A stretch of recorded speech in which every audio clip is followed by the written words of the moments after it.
There you go. And we're live. There you go.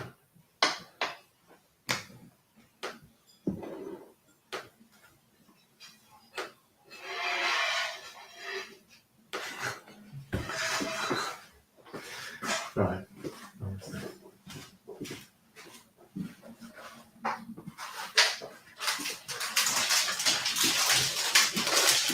Hi, folks. See you in a bit. Yeah.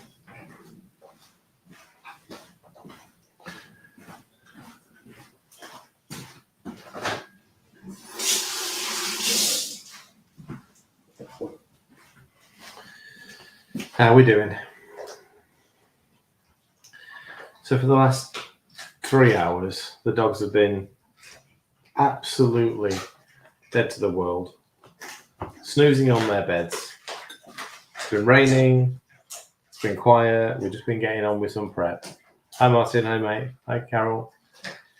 And literally the second I clicked go live, the dog get out, start barking at something, and now they want something to eat. Anyway, we'll just hang fire for a couple of minutes to let a few others join. I'm all good. We're having a nice relaxed Sunday. Although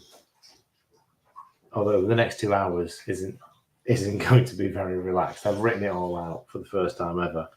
I've got 15 minute chunks, and I'll be using every 15 minutes between now and I think 4:30 to get everything done. So maybe I can't wait too long. Right, we've got plenty watching now. So come and say hello if you are watching.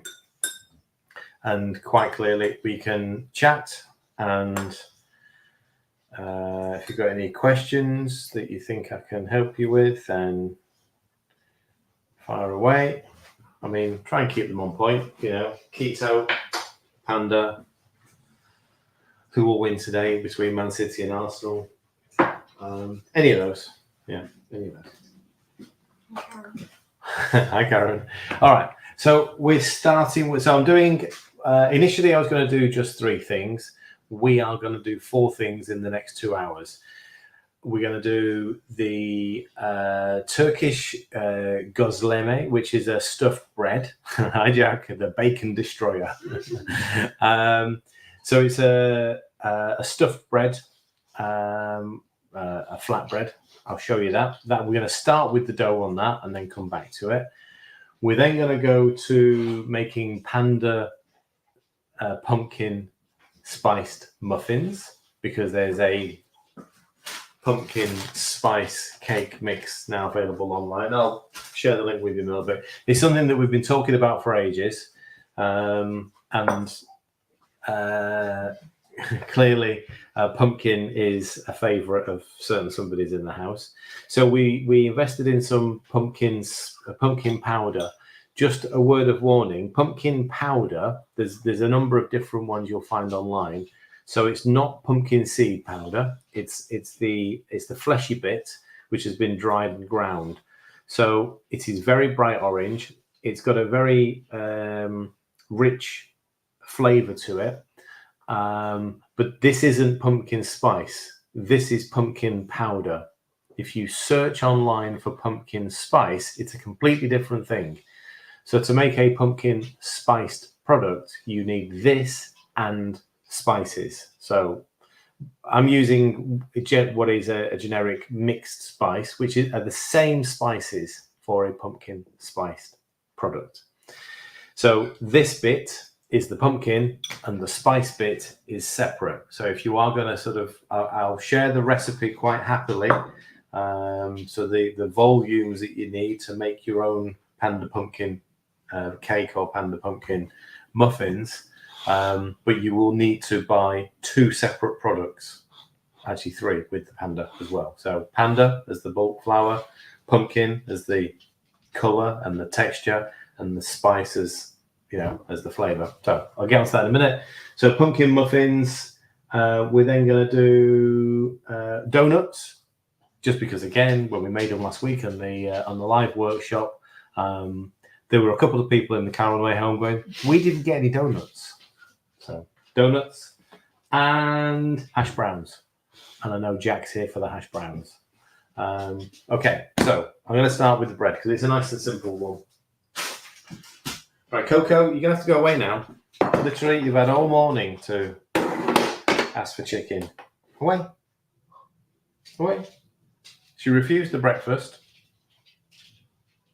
slept for 3 hours, and now decides that she wants to eat chicken.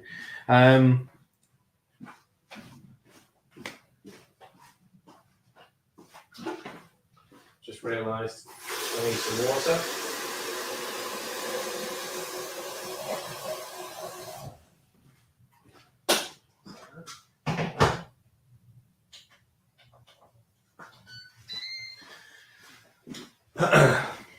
All right. Hello, everybody. Hello, Jane. Hello, Lisa.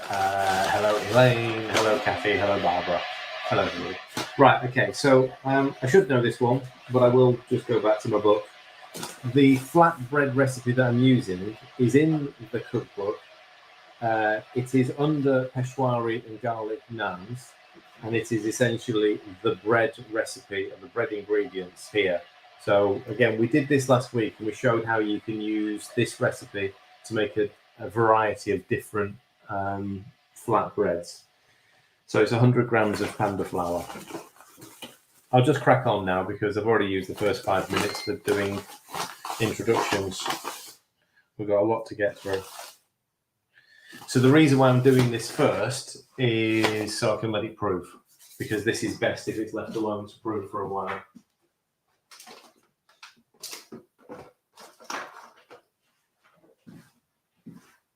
Angela, 10 grams of yeast.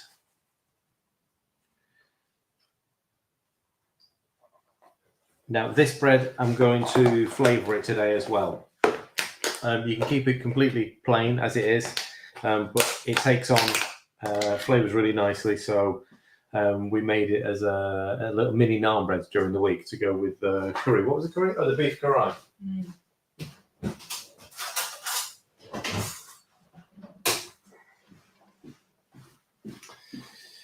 10 grams of baking powder.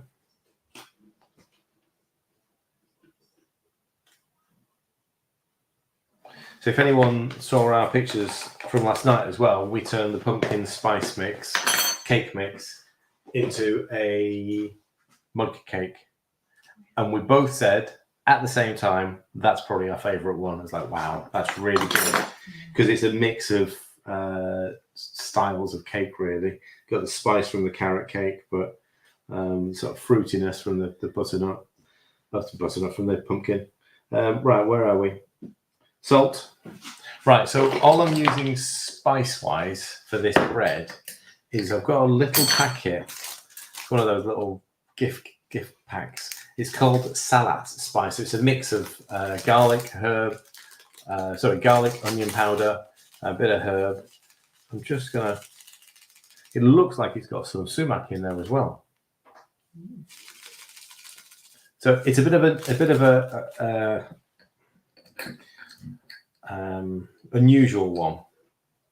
I couldn't tell you the exact, but I mean, just like 2 or 3 grams of mix. What's the pen and paper for, ready, Karen? What is it you're writing down? Oh, is it the pumpkin spice one?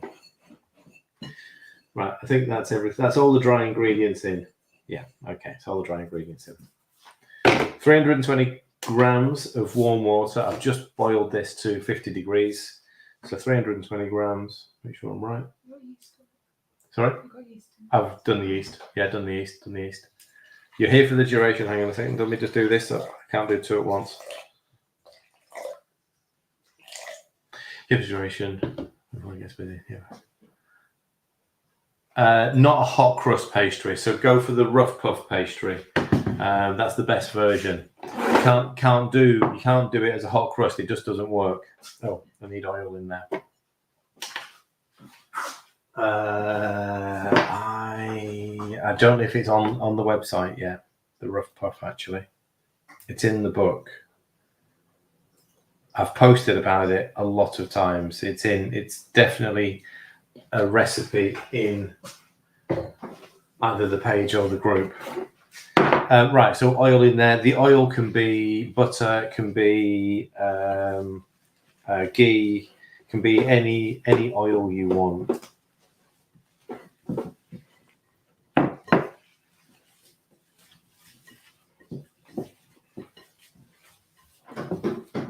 Yeah, I mean, if you, I suppose if you search my name in the group, you'll get really everything. But let's think. What was the?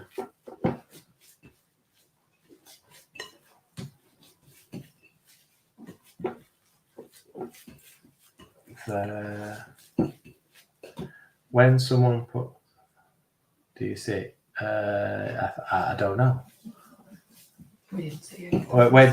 Where? No, I don't think so. Don't think so. I can see a little sort of like I've got a heart up there. 19 watching and a heart. So I don't know. Right, so you can see that dough comes together really easily. It doesn't take much effort at all. It's just essentially getting the flour to absorb all of that water, and then we're just going to let that rest. I don't know if I've taken the cling film back over, haven't I? So what I'm going to do, I've taken the cling film back over to the bakery. We're going to pop it in a bag. And that's just going to rest for a little while. That's warm. Okay.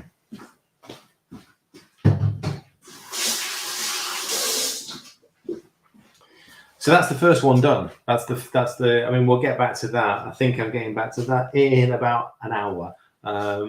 It can sit there for as long as we want it to sit there.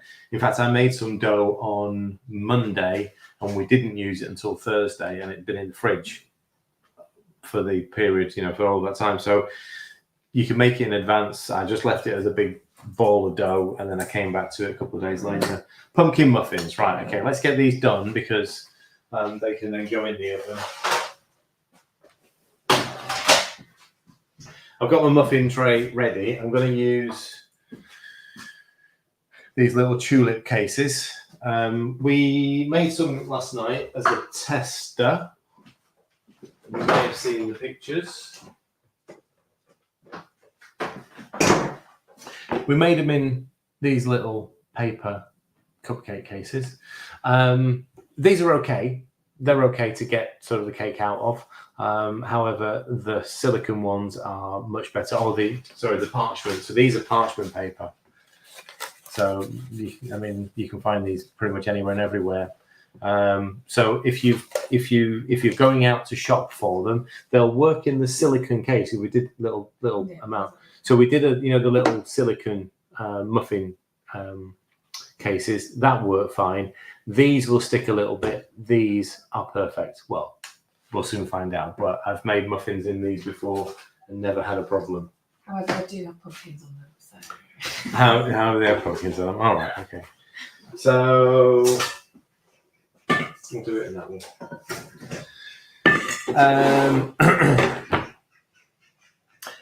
The instructions to make this are on the website. I've got exactly. The bag size is different to the average because the mix is a little bit less because it can go really thick because it's got pumpkin in there as well as Panda. It doesn't need as much flour. So 6 eggs. We're going to do the whole lot. So this is for 12 muffins. There's 12 there. It's a tray of 12. Emma's counting how many muffin cases I've put out. 4,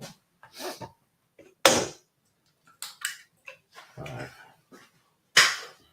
All right.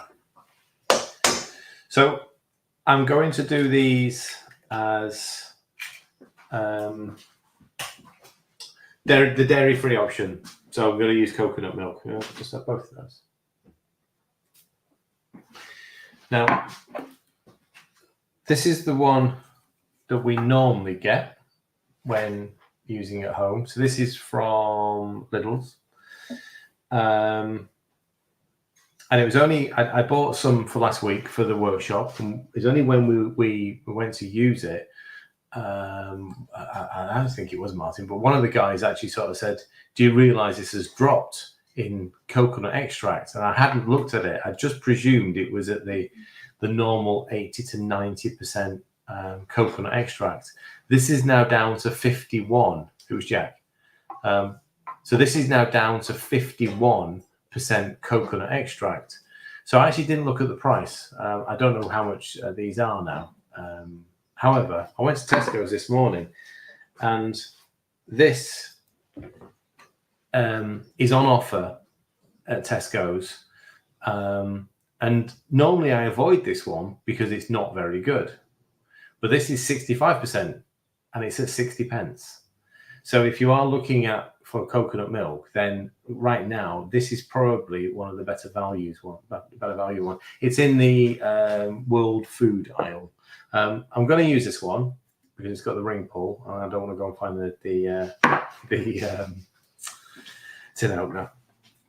But you know straight away. I mean, obviously, I know it's not particularly cold at the moment, but normally it feels a lot thicker than that. Yeah.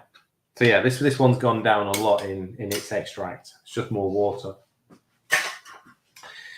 So I've just written the recipe for this. So 180 grams sour cream or coconut milk, depending on whether you want to go for a dairy or a dairy-free version. 180.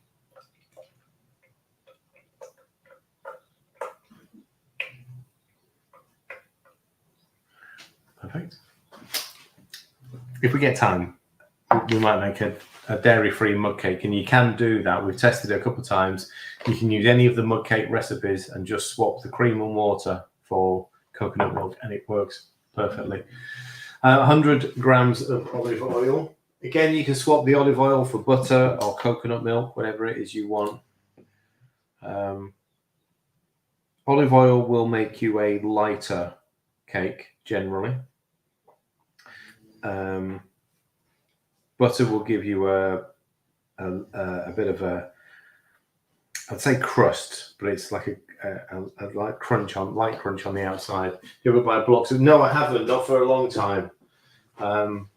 Yeah, I do need to have a go at sort of rehydrating one of those to see how well it works.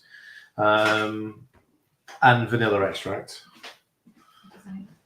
Yeah, actually, I do need to bring some more home, don't I?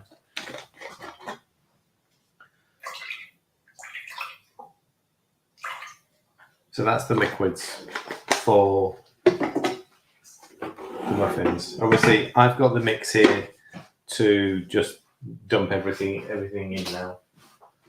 Let's just give that a whisk.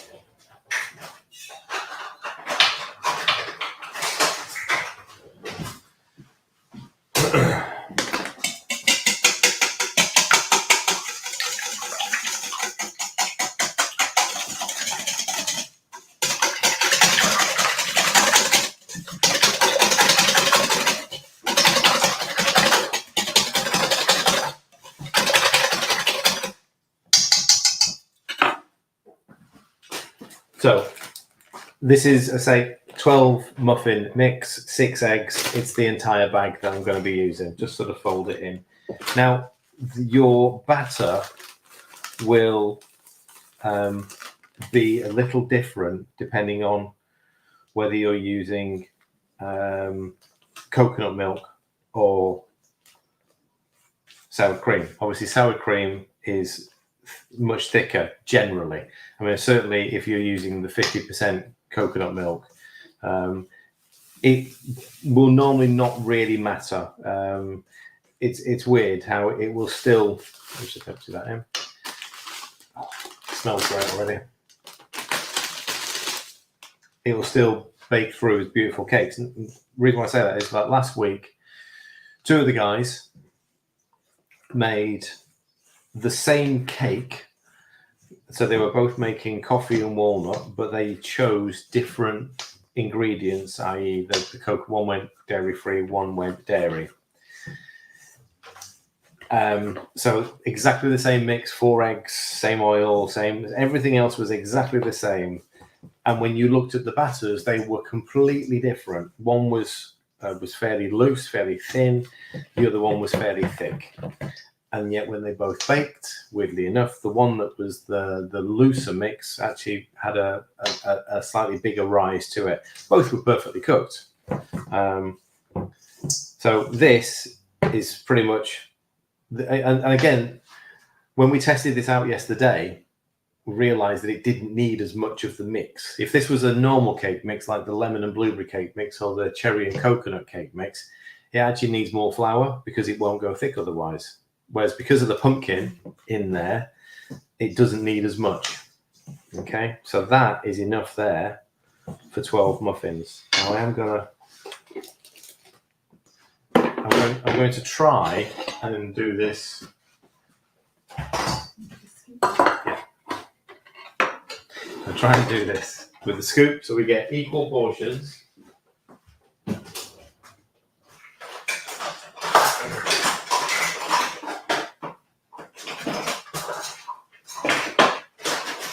Although my scoop's a bit big.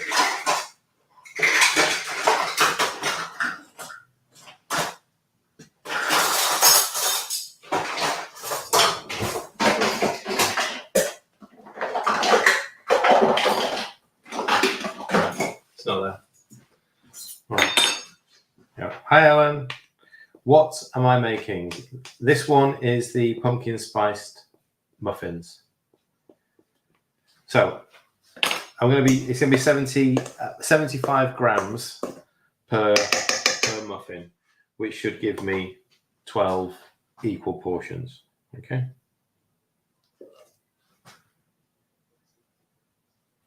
We used a scoop last night, but I can't find it now. There you go. 74, 75. Perfect.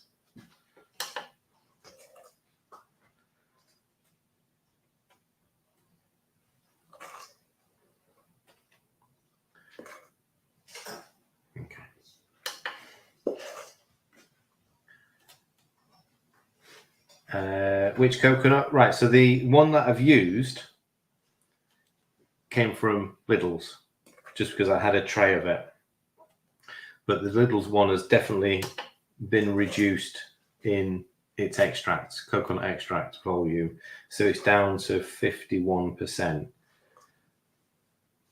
I thought I'd have a look at Tesco's this morning when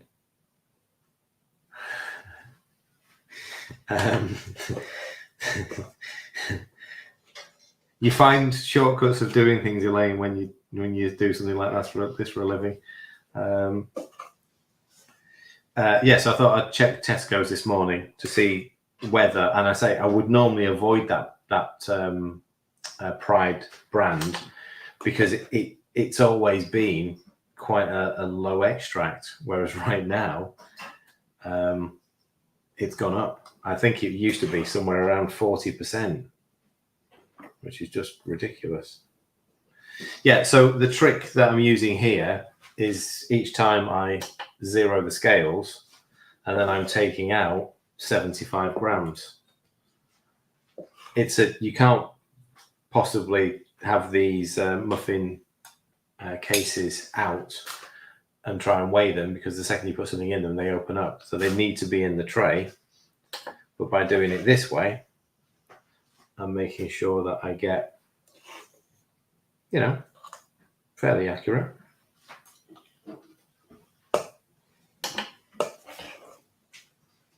And if you know your 75 times table, you don't need to zero it. Just use your 75 times table.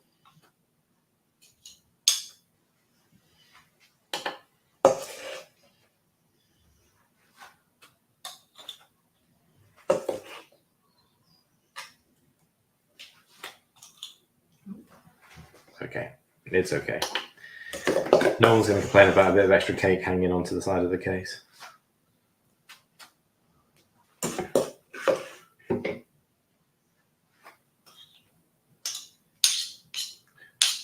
And one left.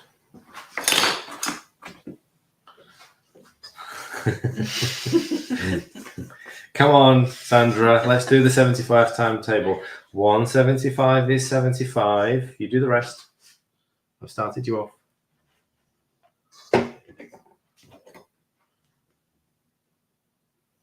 All right. Here we go.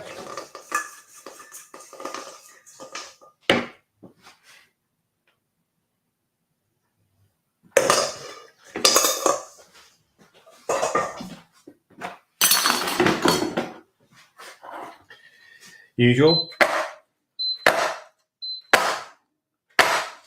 There you go. Ready to go.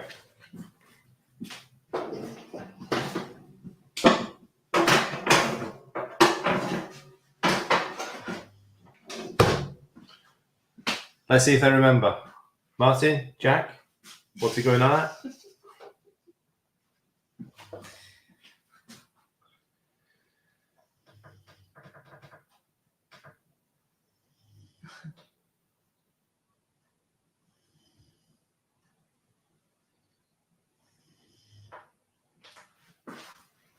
$180, 26 minutes. Well done. 10 points to Martin. Right, okay. So that's pumpkin muffins in 180. Or I think he meant to say 180, not 189. Coconut milk, kingfisher milk. That's good. That's good. That's very good. Price actually. Excellent. Right, we're going to go back to the Gozleme filling because I need to cook that and then let it cool down. So I've got most things prepped, sort of.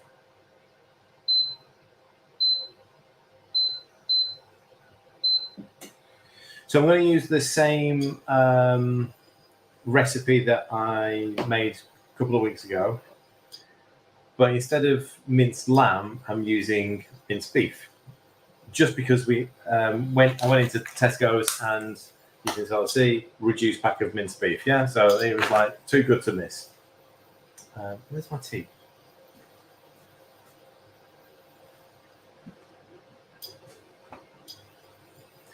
Yeah, I don't know which way around it works. We can see both questions, but obviously if you're only on YouTube, you only see YouTube questions. If you're only on Facebook, you only see Facebook questions, I think.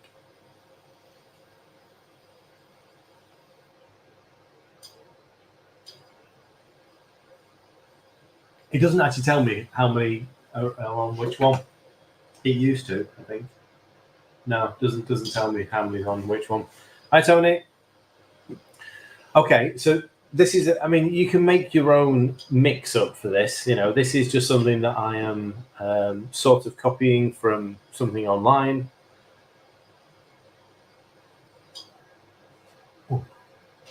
But the idea is we're going to have a nice, if I have time, yeah, I will. I'll try, Elaine. We can actually set it, I think, where we can actually just put the questions up there, but it just, as in automatically, it puts them on the screen.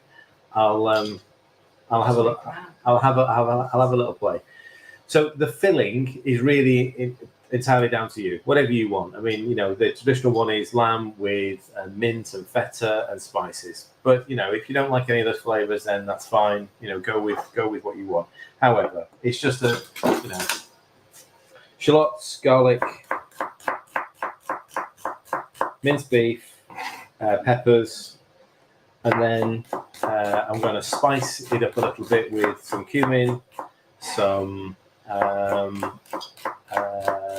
smoked paprika, chuck a little bit of tomato puree at it just to sort of bring it together, and then that's going to be going into the breads. I say you could use a chicken filling, you can use a beef, lamb filling, whatever it is you want. Make it spicy.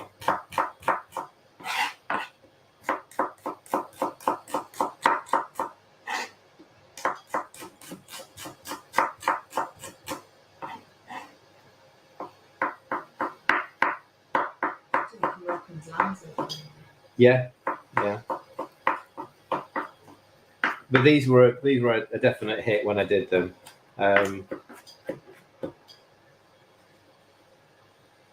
Take a little bit of time to sort of put them together, but we're going to try and do it a little bit differently this time around. A little bit differently. So we're just going to cook down some chopped shallots, 100 grams of chopped shallots, a little bit of garlic, and 1 green pepper. 1 small green pepper. This is a 3 to 4 person meal. I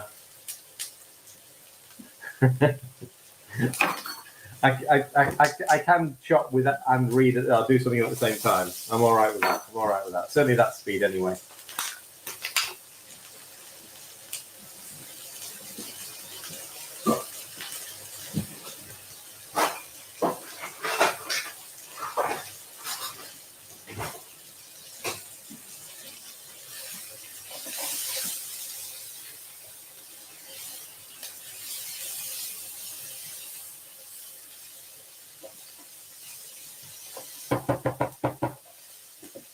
So the other thing that's going in here as well is some spinach.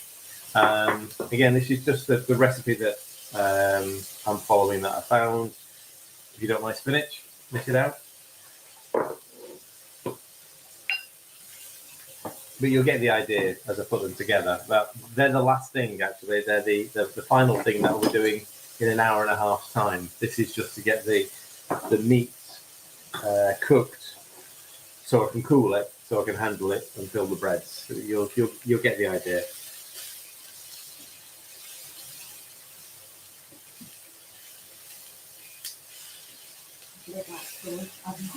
Yeah, if you don't like spinach, add more beef.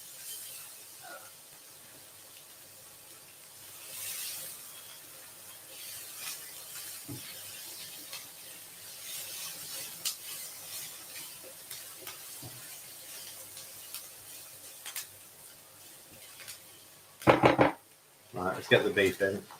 So I'm using, this is a 750 tray. I've taken 250 out of it, which we'll use during the week. So it's got 500 grams of minced beef here, or any mince that you want. So it's equivalent to 125 grams per person.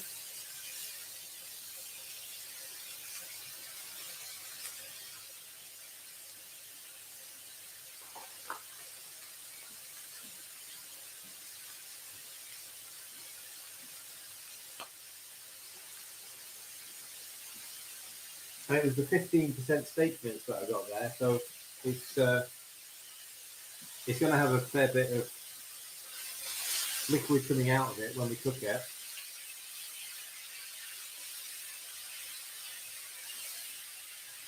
So the spices will bring all of that together.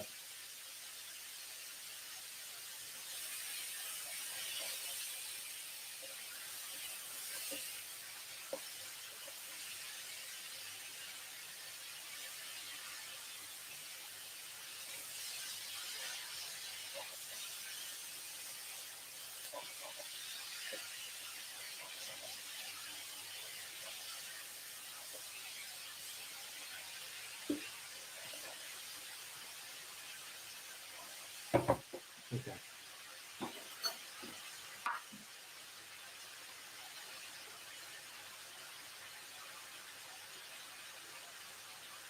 So, teaspoon and a half, couple of teaspoons. Is it at the moment? Right, okay. It'll calm down. It's because I'm not wearing a lapel mic. Although StreamYard doesn't do what Zoom does, which is cut out the background noise.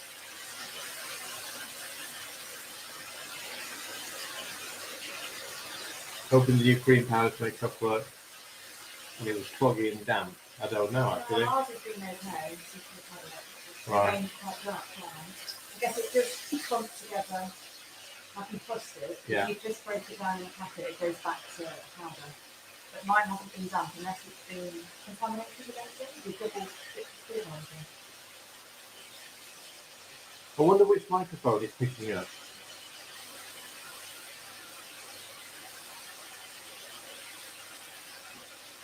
I'm trying to think now. He might not be picking up that microphone. Ah, so that's why Lisa flips his hair too. I did that today, Lisa. It's really good.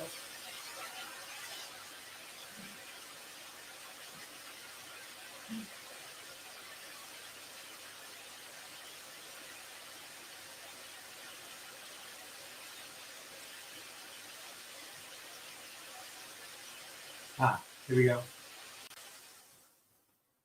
Let me know if that's gone any better. Okay.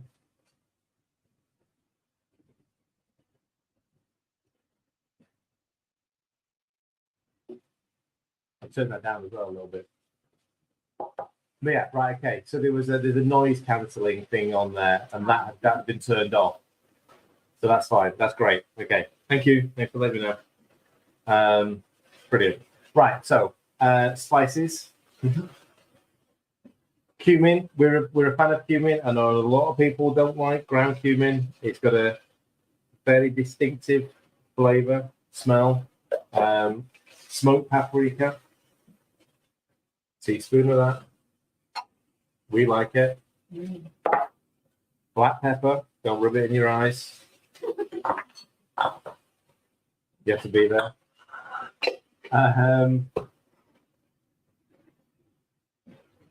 Everything else is in, and now the spinach.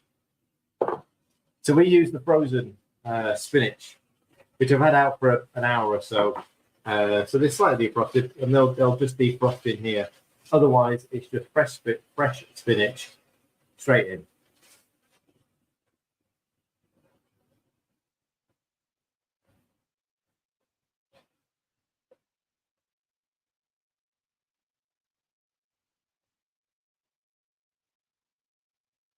I'm just going to let that cook. I'm going to stick a lid on it, just so the spinach breaks down. It's still quite hard, sort of like clumps of. Hi, Josephine.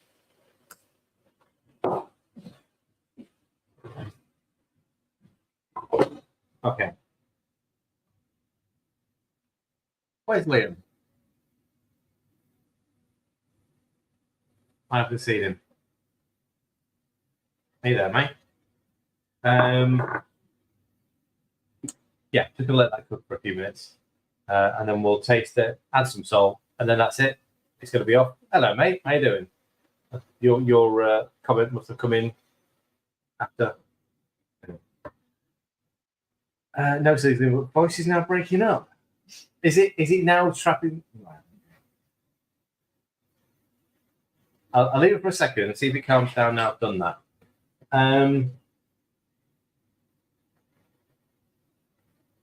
Donut dough. Let me know if there's any issues voice-wise, okay? But I'll carry on. I'll just keep an eye on the comments coming in, but I'll carry on. Yeah, muffins are rising. Right, okay.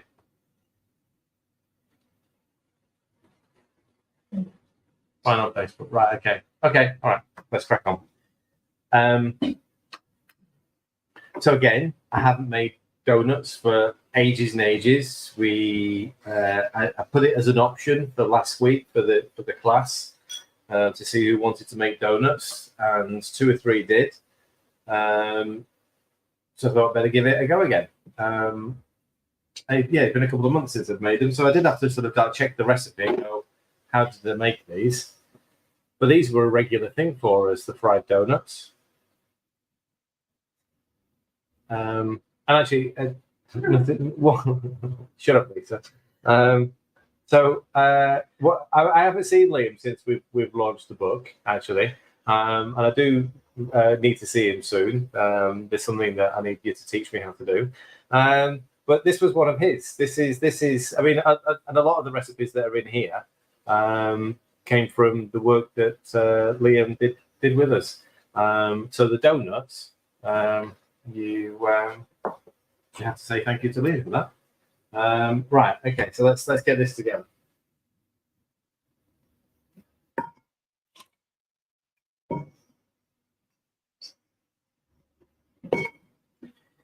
What are we going to use? We're going to use melted butter, I think. Let's get the let's get the dry ingredients in here first. I wonder if I've got a smaller bowl in use. No, they're all in use. All right.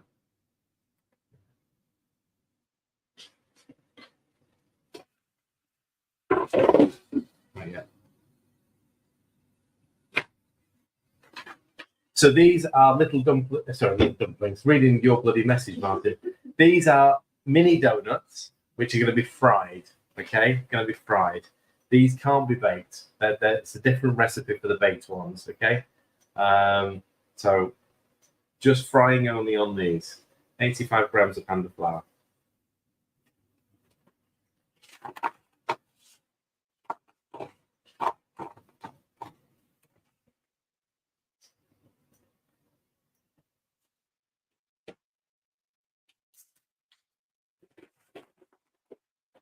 $45 grams of sweetener. Yeah, no, it's there. It's there.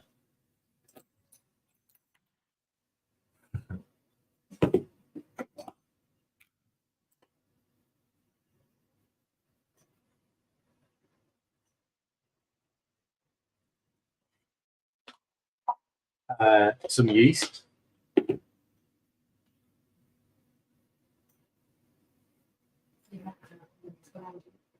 She has this habit of pantomiming behind you. 5 grams of yeast.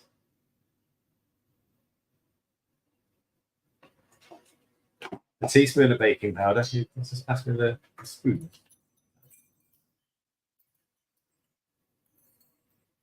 I suppose it's the difference between them being okay and then being as we want them to be, i.e., light, fluffy pancakes. Goodness sake, donuts. They're supposed to be light and fluffy. Okay, let me concentrate. A little bit of salt, just a quarter teaspoon. I'm just getting all of the dry ingredients in.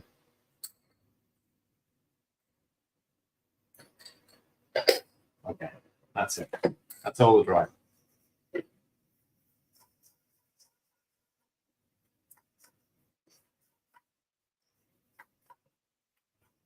That's really nice. Right, I just need to weigh some butter because I need to get that melted, and that's going in as the last ingredient. So what do I need? 50 grams of melted butter or coconut oil.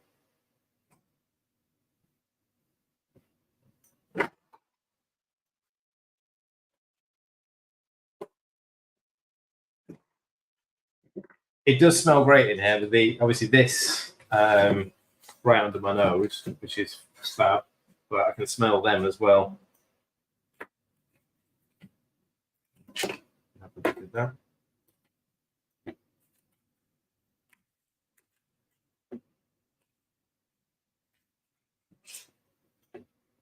Okay, that'll do. Right, I'm just going to go and get this melted.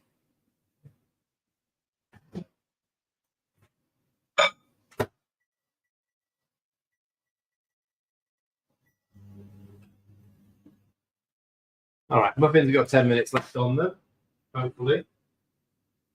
Yeah.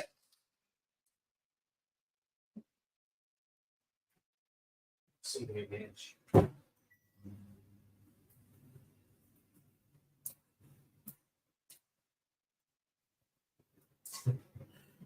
Right, okay.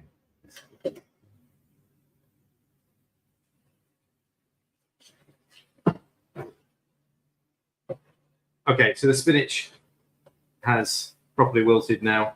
So I can mix that in. I'm going to have it a quick taste. Let's have the tiny little bit of yeah, no worries, mate. No worries. Yeah, well, let's get the show out of the way, which is in 2 weekends' time. And then, yeah, it would be amazing if we could catch up. Yeah, thank you. See you soon.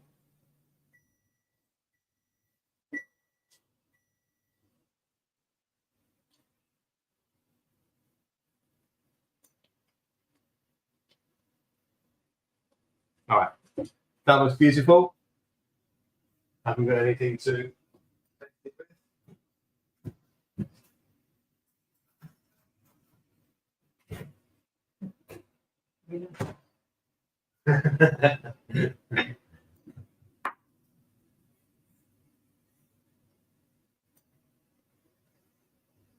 Just the taste. So. Otherwise, that's good. It's got a nice spice to it. Right, we need to let that cool now because we need to be using that in the bread. So I want that to cool down a little bit. All right, so I've got my melted butter, which is the last ingredient. I've got my my flour mix, 2 eggs, and a little bit of water and some vanilla extract. So let's get the eggs in there first. So we're back to the donuts, yeah? So 3 things going on at the same time. We've got muffins, we've got the filled flatbreads, the turkey gozleme, and then we've got the donuts.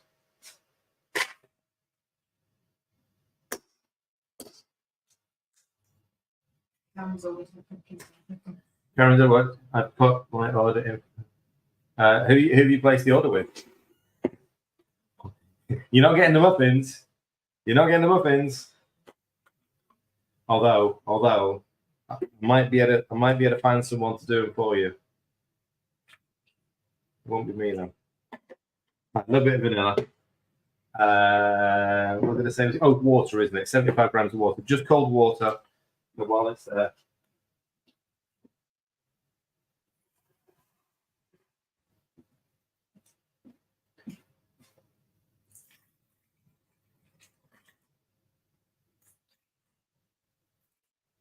Okay, here we go.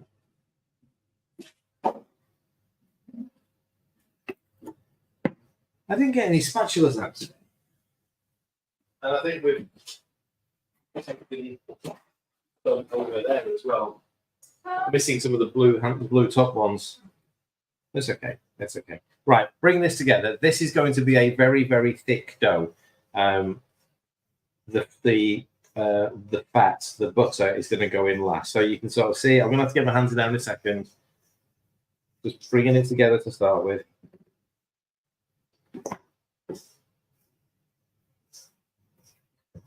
It will start to come together, but it's a bit too dry, yeah? So you know that it's not quite right because it's not gonna, you'd have to really force it together to get it to form a dough.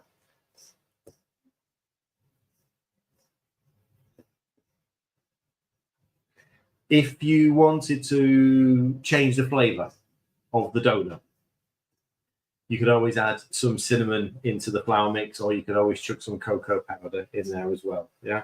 So if you make your own chocolate donuts, then you can do that. All right. Butter in.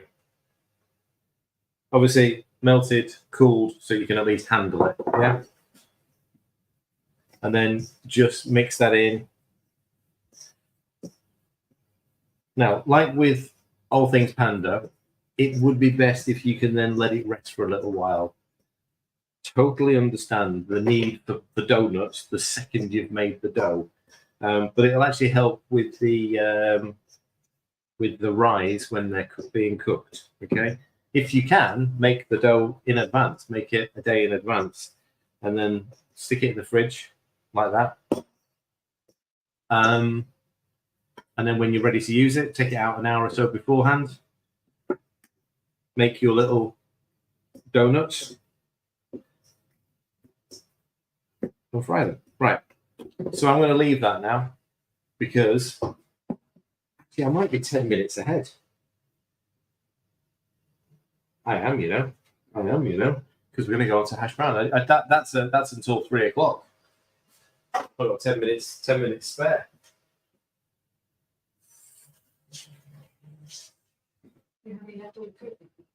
Yes, this coat. Yeah. Oh, okay. Yes, yeah, I can do that. Yeah. The stand mixer that I've got is too big for the mix. That volume, you'd need to double it up. For me, it just won't work. All right. So we're going to start the fourth thing, which is the hash browns. and then everything's in process, and then we can bring it all together at the end. Although these have got 3 minutes. Yeah, beautiful. We just had 2, Lisa. I don't know if we should have any more. I will in a minute. Really? I will in a minute, yeah. Oh, that's empty. All right, so the hash browns, completely forgotten about them. We made them for the book. We haven't had them since. We're at the session, the cooking session last week. And Heidi said about making hash browns. Like, brilliant, let's do them on Thursday in the members class. Absolutely loved them. I was like, we're going to do them again and then Jack wanted to see them as well. So we're going to do hash browns.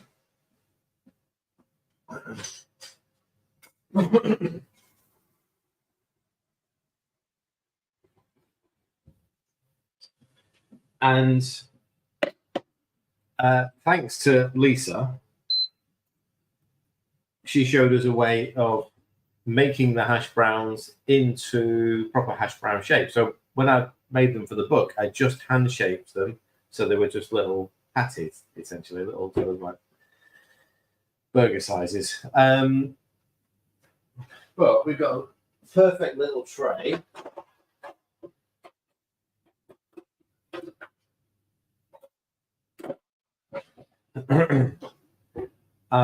That I can make 2 portions of hash browns in at the same time. This worked really, really well. So I'm hoping it's going to work really, really well now. I've got the ingredients pretty much weighed out here. The recipe is in the book. 250 grams of cauliflower with some shallots. So I've got my cauliflower ready to go. Just going to boil some water up. Now, for those that were with me on Thursday, I won't forget the mistake that I made, which was the shallots actually go in with the cauliflower in the cooking process in the water. I didn't bother reading it and presumed I was going to fry them. Anyway, I don't think you were there. You were still working. So I boiled the cauliflower, tipped the water away, and then read the rest of the instructions. I rescued it because I was like, okay, so I put more boiling water over the cauliflower, chucked the shallots in, and then carried on. If only I had a book, which was open and I was using it. I just didn't read the next line. I just presumed what the next line was. Didn't read the next line. No. Hash browns. So I'll turn to page 32.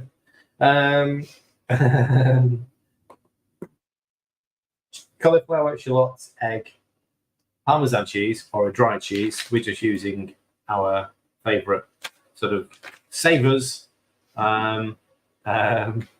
grated Italian style hard cheese. It's just not Parmesan, is it? And a bit of Panda flour, and that's it.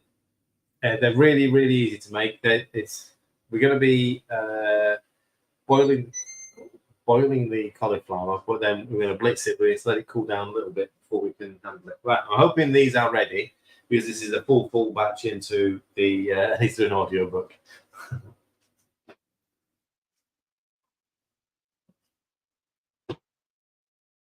There we go.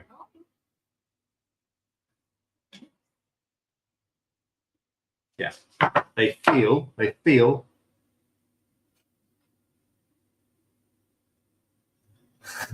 You was reading a book once, and so was it one of our books? Yeah, they're done. I mean, that's the ideal thing with these trays and the papers. You can definitely feel whether the cake is cooked or not. They're beautiful. They're perfect. So that's 12 perfect little muffins. 12 perfect little muffins. We'll let them cool, and I'll show you about the little glaze on top. So let's find a space for them. It's probably on the dog's bed.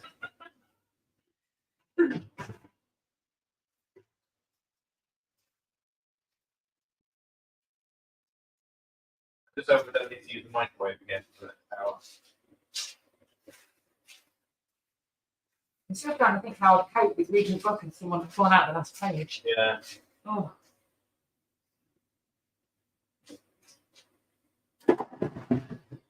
So it would make it easy if I could do all of this down at the bakery because so much space.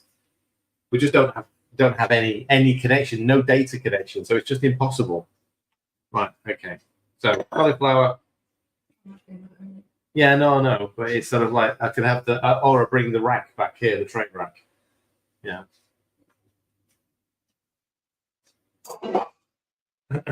So we're gonna let that boil.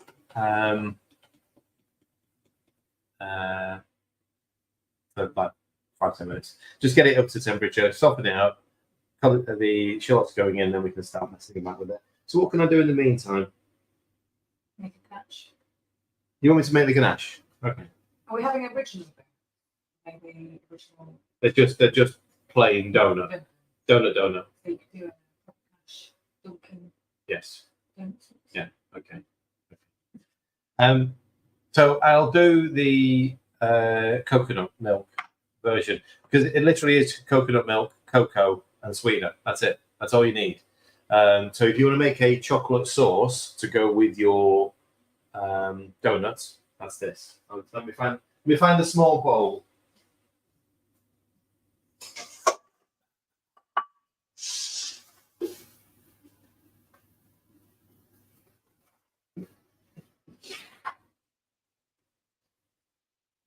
That is a small bowl. What are you laughing at?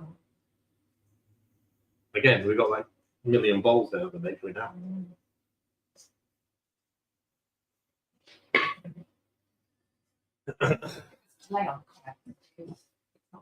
Yeah, no. It happens. It happens. I don't know if we're not seeing some of the comments. Let me have a look on Facebook. No, it's not there either. Right. Anyway, I'm going to weigh the coconut milk out so I know sort of what I'm aiming at really with the cocoa powder. Doesn't need to be cooked or heated or in any way. This will just combine as a sauce. If you use cream, you're best actually sort of warming it through.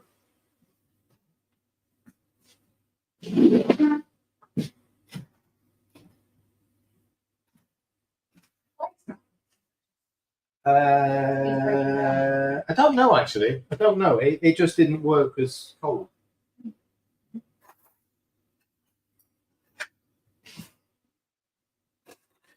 So 200, it's just over 200 grams worth of coconut milk.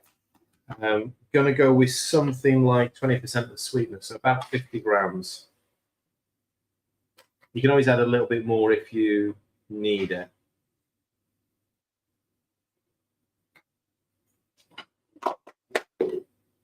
And start with 50 grams of cocoa.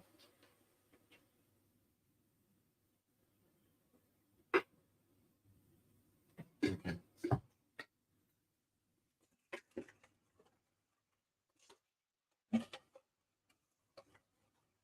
It won't do anything to start with. Okay, the cocoa just sits on top. You just need to keep working with it. An orange ganache. Yeah, you can do chocolate orange.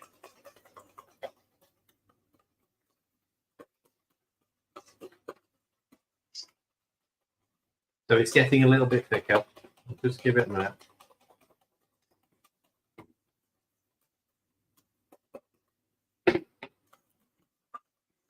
Okay.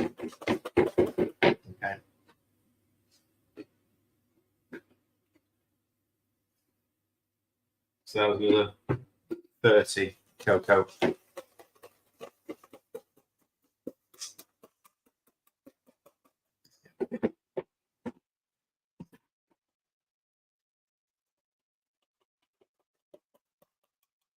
So you do need something like cocoa to thicken it. It won't just, you can't just add a flavor drop to it. You can do something similar with coconut flour. So the coconut milk and coconut flour, but quite clearly it's going to be heavy on the coconut then. Yeah. Whereas this, made with coconut milk and the cocoa, so you've got a nice rich sauce there. Won't taste of coconut. Which, yeah, you go heavier. I mean, I've added we used to just eyeball this. Never really written this as a recipe. But let's think about it. To every 100 grams of coconut milk, I've used about 40 grams of cocoa, and then obviously your sweetener is about sort of 10 grams per 100. But then you add more sweetener if you need it. You can see it's almost turned fudgy. That's perfect.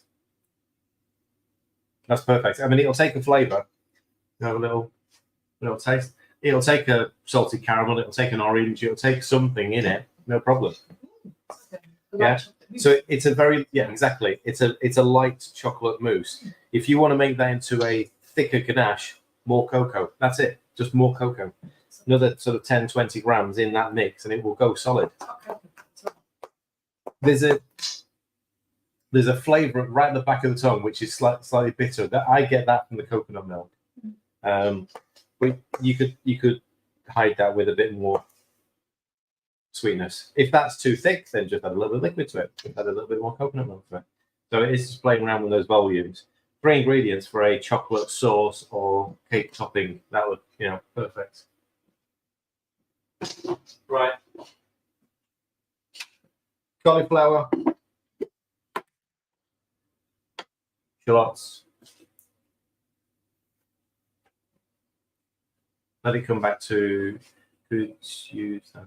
Yes, you could. Yeah, it's not too rich. You wouldn't. Oh, okay, it is rich, which would probably mean that you wouldn't eat a lot. But it's not too rich. It's fine. I mean, it literally is just coconut milk and cocoa. So it's no different to the chia seed pudding.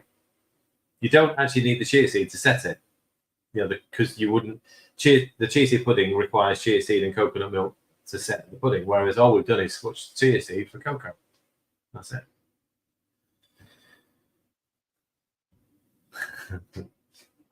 It must be those Cadbury's and things used to Yes, the dairy milk chocolate mousses. I mean, that literally is a chocolate mousse, and they say add a little bit more cocoa to it, and it's now a chocolate spread to go on a cake. Anything else I can do while I'm waiting? Hash browns. I can get the flour mix ready. If I had another bowl.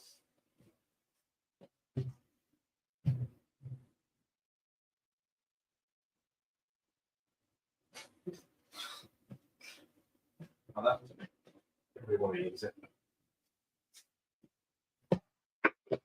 It's a bit of a I know. Well, we'll definitely bring some of those glass balls back. Seems to be missing some of those little plastic ones. Those ones. Oh, I'll tell you what. I'll swap that around. Mix it on.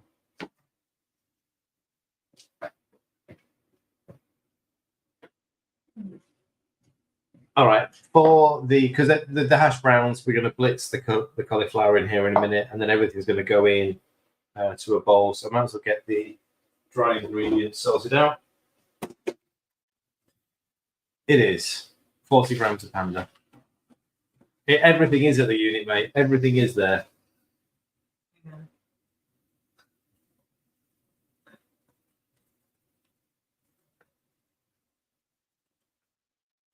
I almost need to live upstairs. Some seasoning, salt, pepper. Don't forget, this is a cauliflower dish, so it's going to need a fair amount of seasoning. Yeah, don't be shy with your seasoning.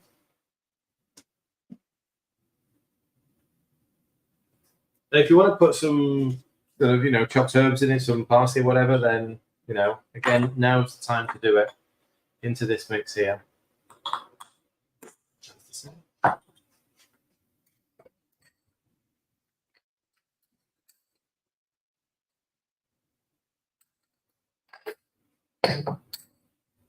So we will have, we've got a little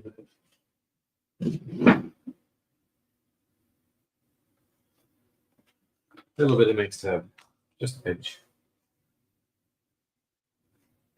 Two. Okay.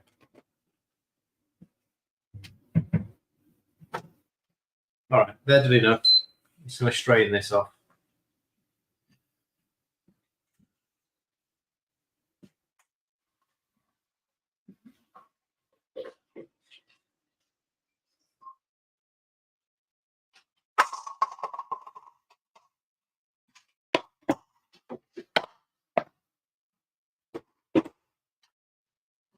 Cauliflower, shallots. Okay, yeah. So the egg and the parmesan. Oh, parmesan can go in there. 25 grams.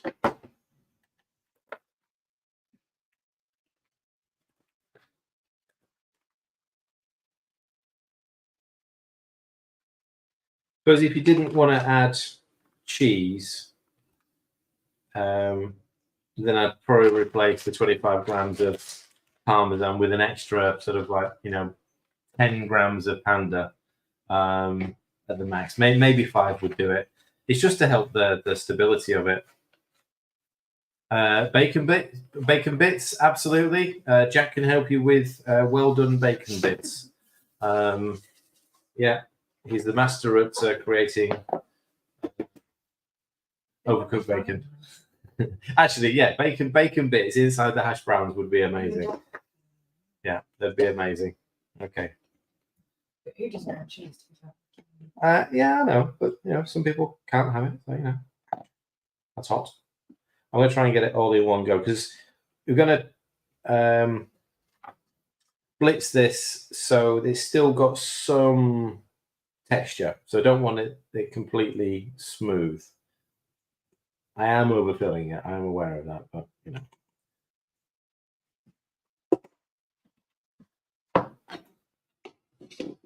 I'm good with the fact that the top bits are not going to blitz and the bottom bits are. Yeah.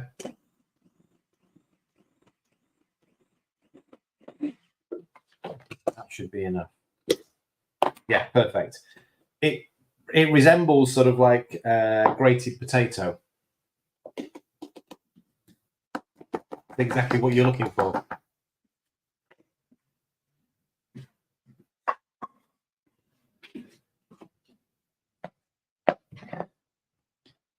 Everything in. Obviously, be careful. I'm going to handle this sort of pretty much straight away. You might want to let it cool down for a few minutes.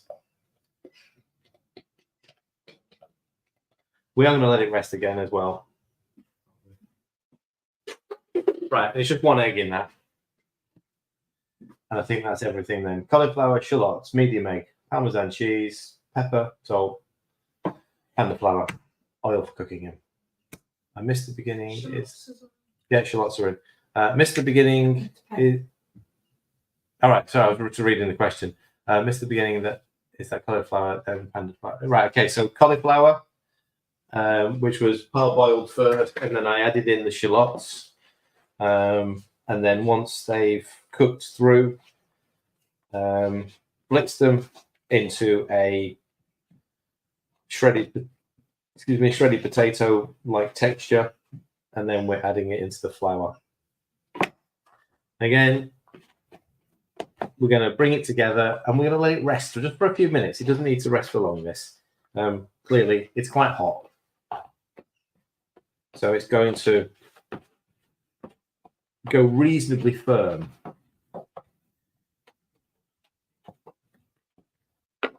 So see, it's come together pretty quickly. Just going to let that rest for just a couple of minutes, and then we'll push that out into the plate, and we can fry that one off. Look at that, still ahead. Nearly time for tea.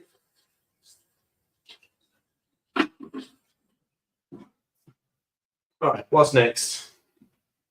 Yeah, we're into the cooking stage. So we're going to do donut frying. We're going to do hash brown frying, and then we're going to get the dough. And you can see that it's been sitting on top. You can see that it's created a nice little steam pocket in there. and the dough has risen a fair amount inside there. So that was perfect for rolling out. Okay.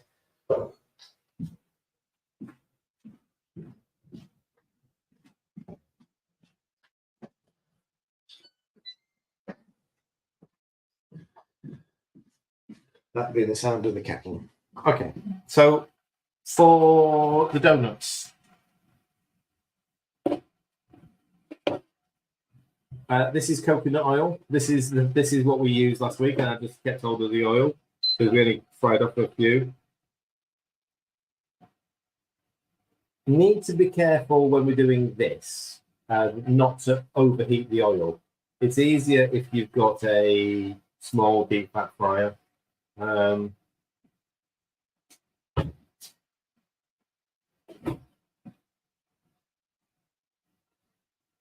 So it's important to sort of keep this on a fairly low heat because it's easier to increase the temperature than it is to try and wait for it to come down in temperature.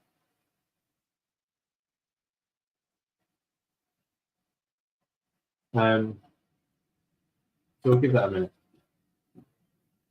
I'll be able to press this out while we're waiting for that to heat through. What I did when I made the hash browns on Thursday was I made sure it had a coating of Panda flour on each side, and it gave it a really nice texture on the outside as well. A bit like when we do the soda bread. You sort of make the dough, and then you roll it in the flour, and then you bake it. And you get this sort of like nice sort of texture on the outside. I don't know how to explain it. Not very good at explaining things like that, but it sort of gives it a more authentic feel. Well, it's same for that, doesn't it? It gives it a slightly more authentic feel. We're not breadcrumbing it, although you could, if you wanted to breadcrumb your hash browns, then you can sort of make some 90-second Panda, blitz it down, egg, dip the hash brown in egg, dip it in the breadcrumbs, and then fry it. That's done.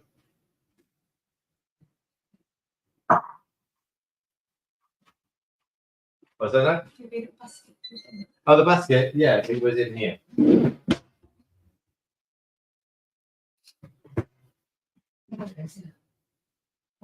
Oh, yeah. We've been waiting for an excuse to use this for like 2 years. Look at that. Yeah. If you haven't got a spider or something that you can, extract the. But actually,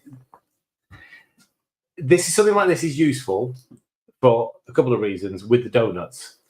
If the donut sinks to the bottom and then sticks, as in hits the bottom, you then need to try and sort of prise it off the bottom of the pan. Because if we're only frying in, it's not even 2 inches of oil here, so the actual donut ball is going to fall straight to the bottom. This is going to prevent it from sticking to the bottom of the pan. So as much as it might look completely ridiculous, I understand, I look ridiculous holding a mini frying basket. It does have its uses, yeah? It does have its uses. It'll stick. All right, well, I'll give it a go, Elaine, because it's going to go in the oil first. We'll give it a go.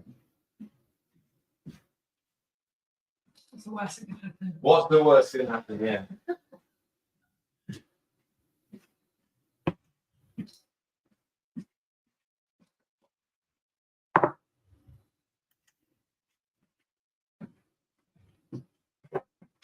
Did you want a little? I'll have a lady for you, please. You have a lady. Oh, do you know what? I'll join you.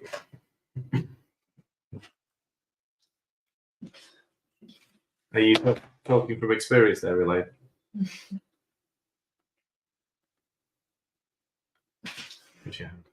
Jane thinks it's cute. So. Yeah. Definitely one of those IKEA buys. Oh, I thought it was from here. No, it's IKEA. Just an IKEA label on it. All right. We want this no higher than 180. Okay. So we're at just over 100 now. It's like, while we're waiting for that, while we're waiting for that, I'm going to sort of portion this up. So hash browns, this makes, it says 4 portions. When I made these on Thursday, I got 8 triangles from it. So 445, so I want 220.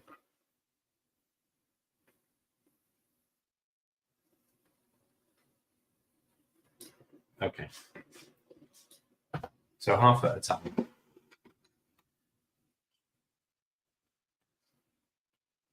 Essentially treat it a little bit like a dough ball.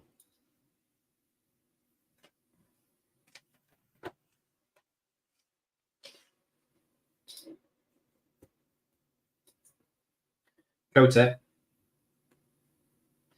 And also to make sure that it doesn't stick to the little tin. Just coat the tin. Now it is just coincidence that we had a tin that perfectly fits what will be 2 portions in there. Okay.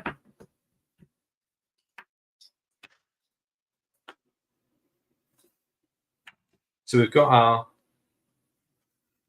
nice little portion. Cut it in half, and then cut it into triangles. And there you go. Now, we're going to fry these, but I'll answer the question now. Yes, they'll probably will air fry. They'll just be a different texture.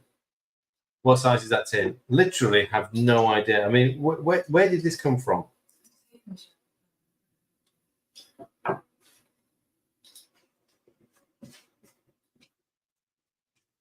It's tiny, and I don't know where it came from.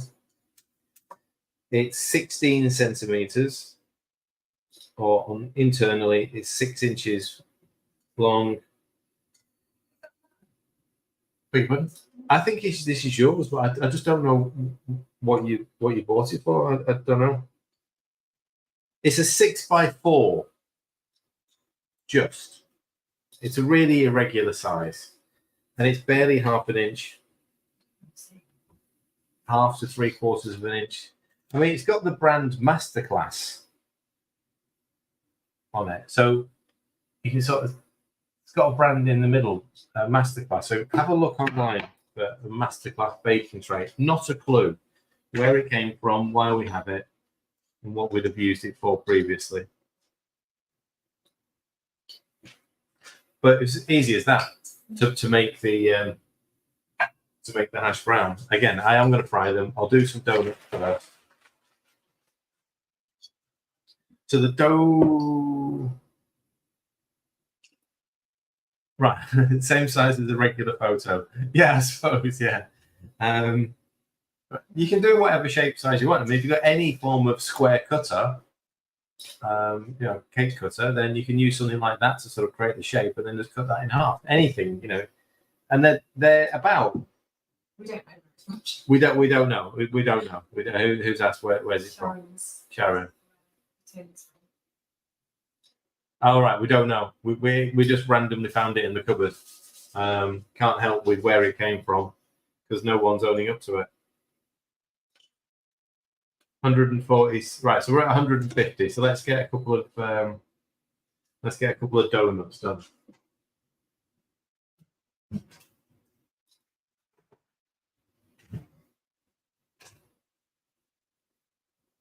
Now, this isn't the best portioner in the world, but these are ideal to use when you're making.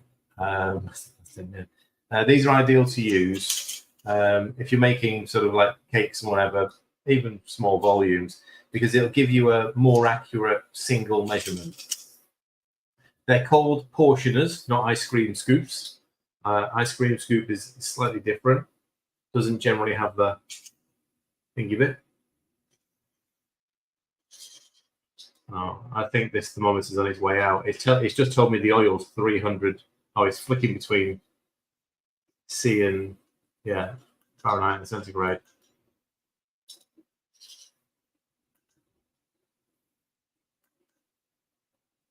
And now it doesn't want to go back to centigrade.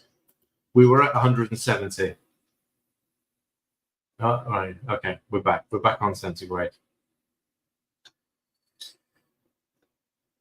So the portioners can be very useful if you're making sort of cake or wraps or anything where you want an average size unit. Again, we've used these down at the bakery for all sorts of things. The commercial ones have a number on them, and the number relates to how many of those you get out of a kilo. Yeah, so this one doesn't. This is just a domestic one. Yeah, there's no numbers on it. But this one would probably be something like a 30. So I would essentially get 30 of those units out of a kilo of dough. And they'd make doing something like this a little bit easier because you don't have to sort of try and weigh everything. You just sort of squeeze the dough in, make sure it's an even flat, and pop it out.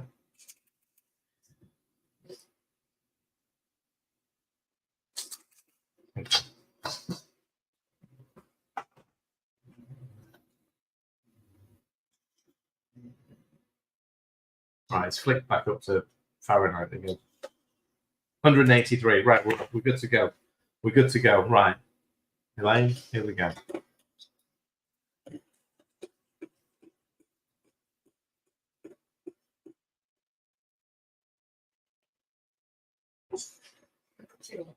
I will do on the next time round. Let's wait to sort of see whether it will stick or not.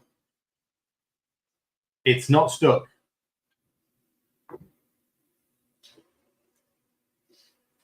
Okay. It's not stuck. We're all good. We're all good.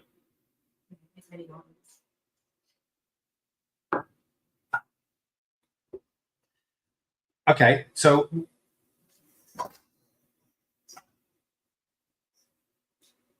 if you want to make a bigger donut,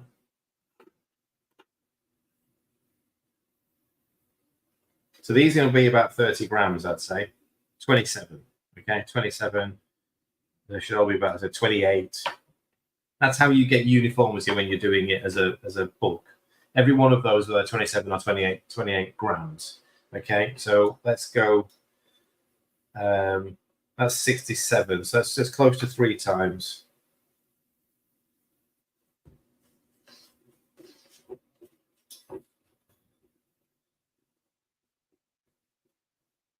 I don't think I'm going to be. It's too small for a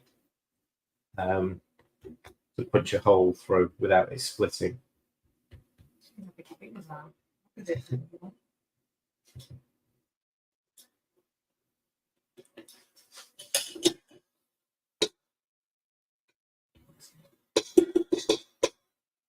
So pop that in there.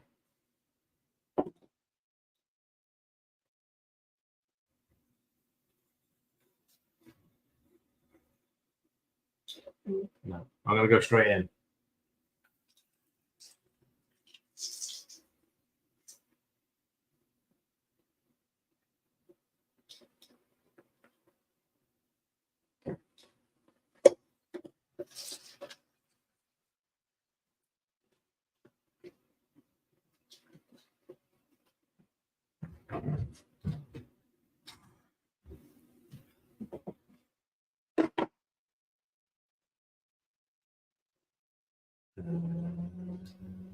We go.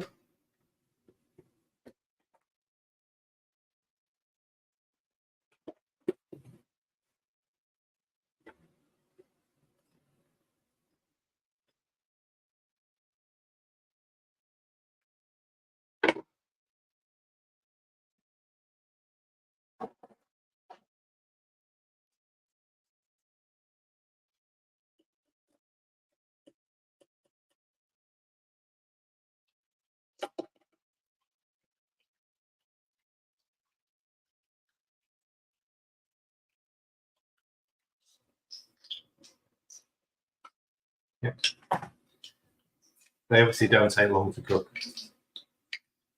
Yeah.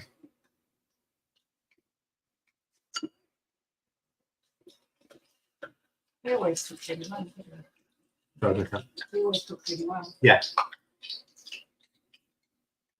I'll do these last two, and then we'll switch this over to hash brown cooking. However, Are you doing deep fried hash browns? no, I'm not going to do deep fried hash browns.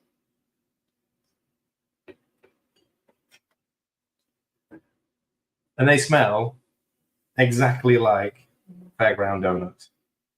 It's just crazy how much it smells like weird. Wrap the front there.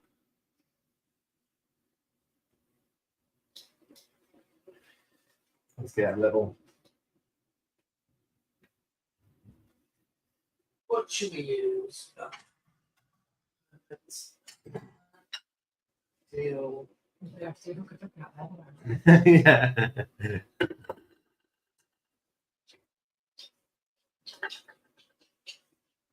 Hello, Archie. Right, you'll turn that off for a minute.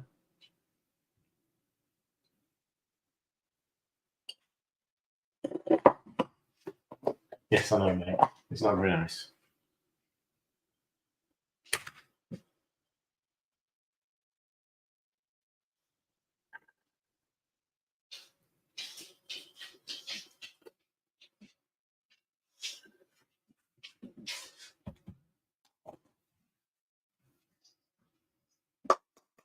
So this chocolate's gone thicker now, so I'll probably let that down with a little bit of more coconut milk, but for tasting purposes, there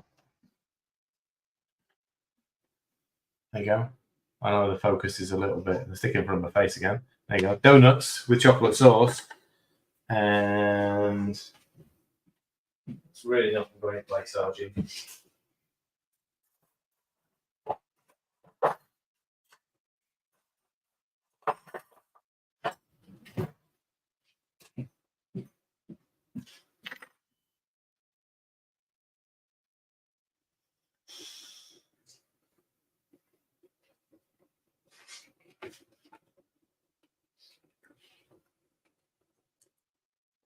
Recipes in the books, folks.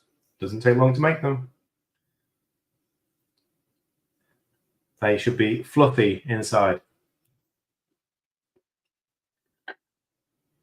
Don't make them too big, because then you will have trouble cooking them on the inside. Yeah. So the reason why they're small is so they cook in seconds.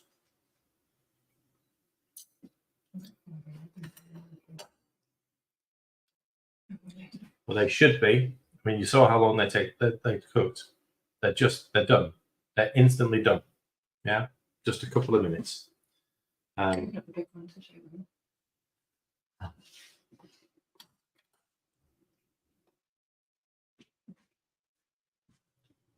the big one. Okay. Just in. Yes, you can freeze them. Of course, you can freeze them. Absolutely. Right.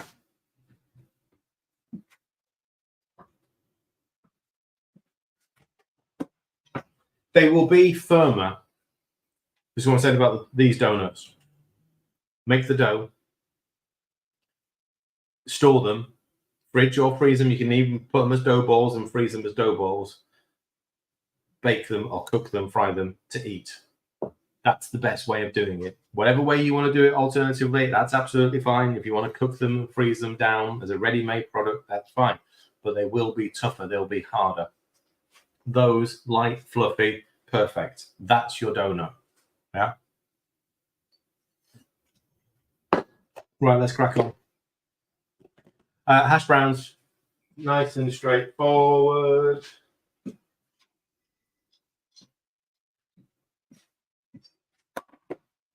You don't even need to see me do these. You know they're going to work. Little bit of oil, whatever you want. I mean, let's put some lard in there.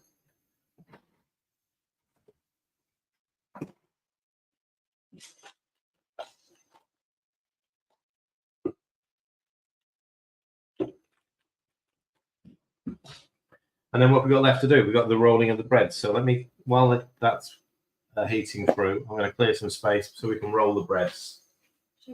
Don't need any of those. Sorry, was that? Yeah, we'll do. We'll see if we've got a chance for the muffin glaze.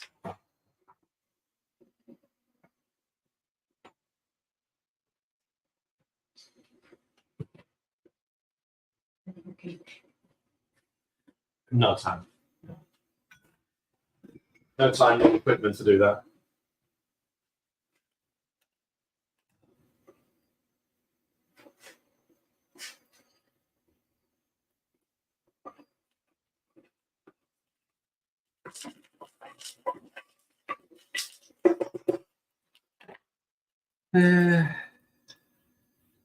So I'm rolling in flour anyway, but just scoop this bit up.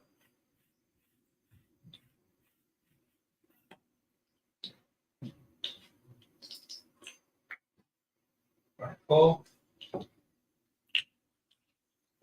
Here's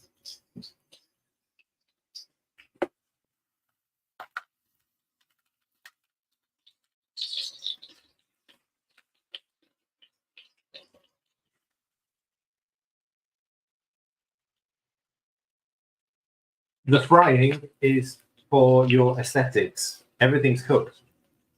So we're just gonna literally heat through. Yeah. It'll take a minute and a half each side, just to give them a nice golden crunch. Really doesn't take long.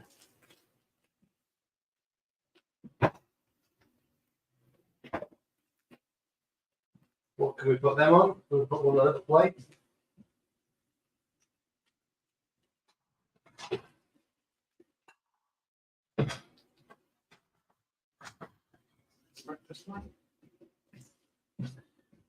So we had these for dinner Thursday and for breakfast Friday.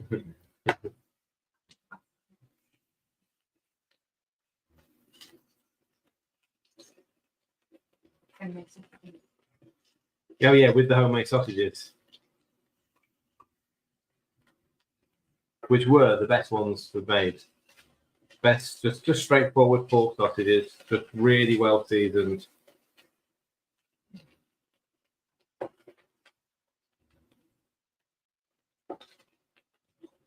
Right, I'm nearly done.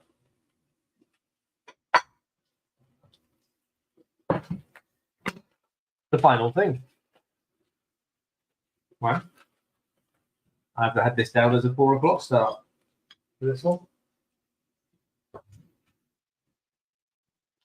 So this dough was what we made right at the beginning. You can see how it's changed, and when you let it prove and you sort of break into it, it actually looks like it's sort of real bread as well. So it's what you imagine real bread to look like. Yeah, and it's got a yeasty smell to it as well. It's absolutely beautiful. We're going to split this into 8.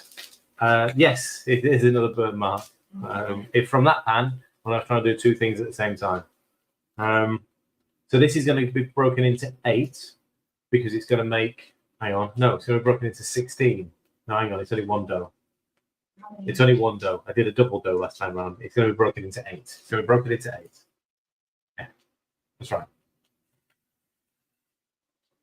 Right, these are done.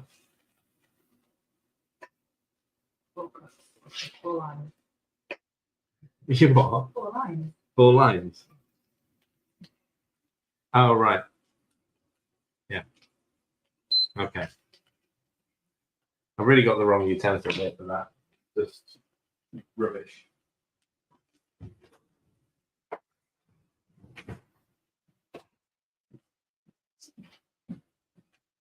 Okay. The hash browns, if I remember rightly, portion size is those 2, and they work out 4 grams of carbs.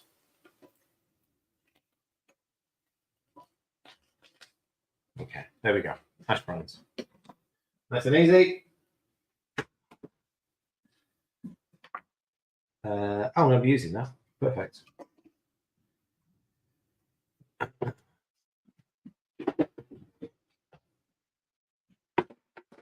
So yeah, this should, I think they're about 70 grams each, something like that. So we're going to divide this by 8 anyway.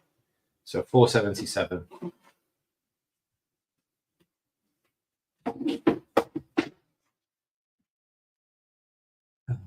10, 40, 60. Yeah, 480, 60. Okay. 8 balls. Would you brown? No. As they were uncooked, you could because you could then pan fry them to defrost them. I wouldn't defrost them and then fry them. I would stick them straight in the fryer from frozen, just on a slightly lower heat. Just let them cook through a little bit more.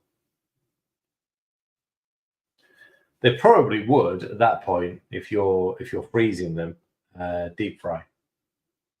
I wouldn't deep fry them in that ready-made state because they'd probably break up.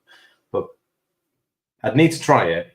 But I think they might just go straight from frozen to deep fried.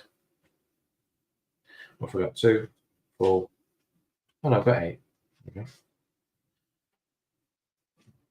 They don't have to be exact. I'm just there you go. Right, so I'm going to do 4, which will give me 2 stuffed flatbreads. So they just need to be rolled out, not too big. So these are, let's say, what, 60 grams each. I can't see my Panda.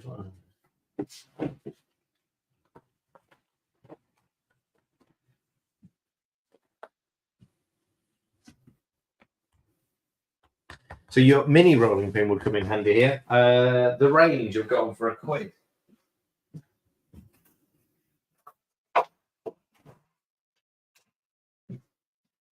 What?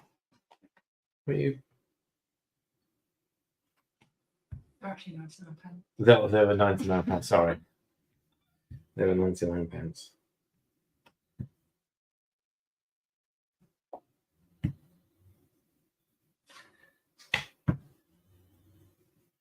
These will roll out to probably a good sort of 6-7 inch disc. They don't have to be perfect because you're going to be pushing the edges together anyway. So don't worry that they're not perfectly circular. It isn't going to matter.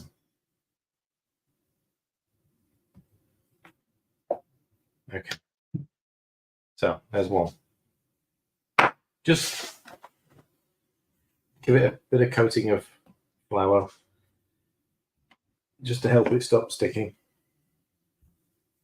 If it's really misshapen, then just all I'm doing is where I've got little gaps in the dough there, just squeezing it together as I rotate it, just to get a slightly more even shape. Roll and fold. So I'll flip, roll it out, flip it over, just to stop it from sticking. Add a bit more flour if it's needed. This shouldn't need too much. It's fairly good at not sticking to boards, and as we learned on Sunday, it's a gentle roll. Yeah, gentle roll.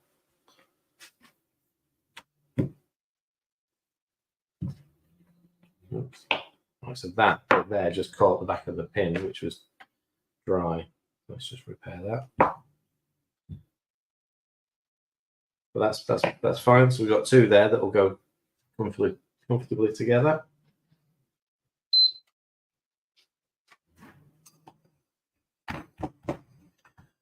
You know what? I am going to have time to do something else. There's plenty of mugs. Plenty You of get like mugs. stirring it in the mug, do you? You like to put it in the bowl first. There's a bowl there. I can use that. I'll use that. All right. We're using the dog bowl and bread. Okay. Dog bowls are empty, and they're stainless steel. So, you know. Have them microwave.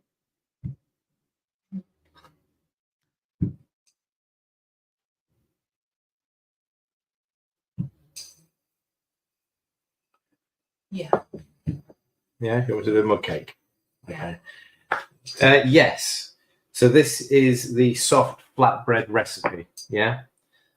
Which we've pretty much made everything from recently. So it'll work as naan breads. So it'll just take a seasoning. It'll take something that you want to make it into. It's weird if you think about sort of all of the different types of breads that we would have eaten. They are all just made of the same ingredients. They are flour, water, yeast in most cases, and potentially a different form of liquid. So a lot of breads will use milk. We tend to use yogurt. So it's just using those primary ingredients to make, and it's a lot of it's down to cooking methods. It's like these flatbreads absolutely 100% are better pan fried. We all tried them on Sunday. We tried a baked version and a fried version, and I don't think there was a single person that went, "Oh, no, I prefer the baked version." The texture, the taste, everything about them is better done like this in the pan. So no different to sort of like a traditional roti or a traditional naan bread, where it would be cooked in a clay oven, very high heat, very short cook time. They're the same ingredients as a white loaf. They just cook differently. Right, so we've got our 4 breads.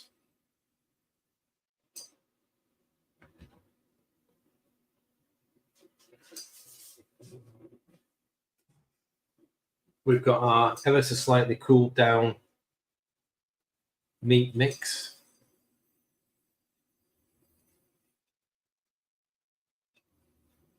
Now, I was probably a little overcautious last time round, thinking they might be a bit more difficult to handle, and they weren't. So I'm going to go with a little bit more filling than I went for last time.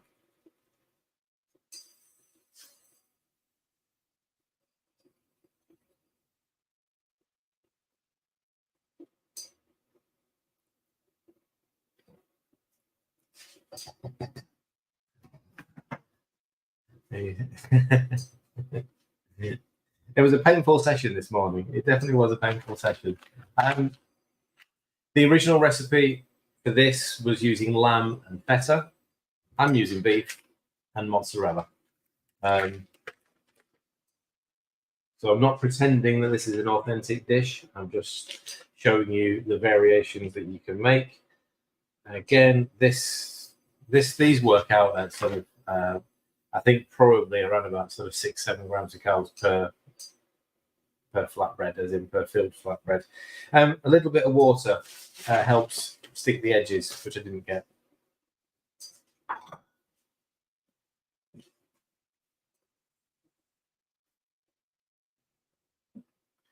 So just brush the edges. You can use a brush. Yes, I've got to. Just brush the edges with a bit of water. It'll just help stick the one bread to the other. Over the top. This is why it doesn't really matter about sort of, whether you've got a perfect circle. I know, Lisa, that's just blasphemy. It has to be a perfect circle. But, give it a bit of a squeeze. Just pushing any of the air out. Squeezing the breads together. It's a bread ravioli. Medium heat on the pan. Again, don't forget the filling is cooked already. So what we're doing now is we're getting a beautiful texture. Just imagine it's a perfect circle, Lisa. Yeah, just imagine. I mean, it's not that bad. I mean,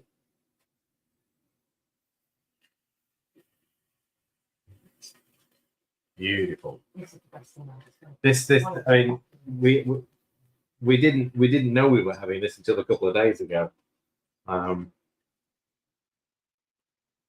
didn't need a second excuse to make it. Like, yeah, Sunday will do. So this is the faffy bit, really.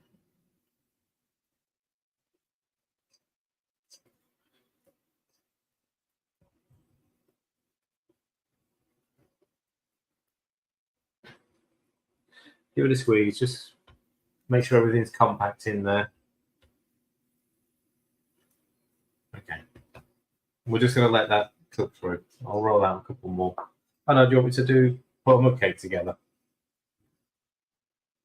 We'll do two things before we go, including cooking the other one of these. We'll top the... So let's have just a quick answer to that. So how many carbs per portion? So I've made this dough, which is the naan dough. Peshwari naan. I said it makes 4, so that's one of those bread-wise. So the bread portion of this is 3.5 grams of carbs. There are very, very few carbs in the filling because it's meat with a bit of shallots. So that there is under 5 grams of carbs. Yeah, it depends how many of these you're going to eat. 2 would be a lot. They're very filling. Yeah, so that there is a filled wrap of filled bread, about 5 grams of carbs. Let's flip it, and then we'll get the muffins back. We're looking good. Oh yes. Look at that. No, it was me. It was me.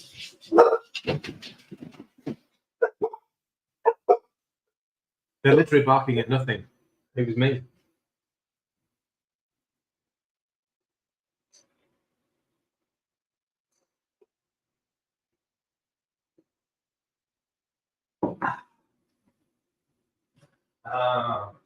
This was got a balance right.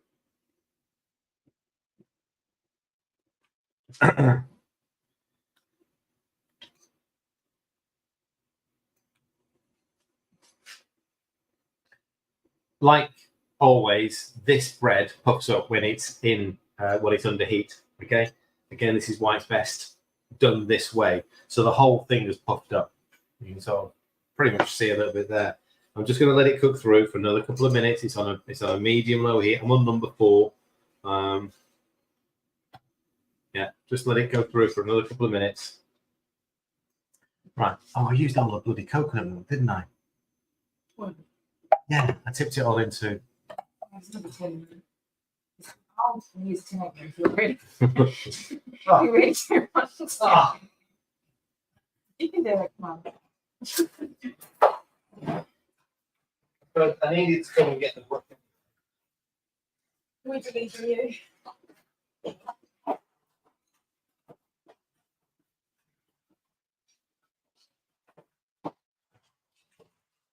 On the inside. Yeah, no, I'm going to open one up. Yeah, I'm going to open one up. Right. Can't fancy it enough, right?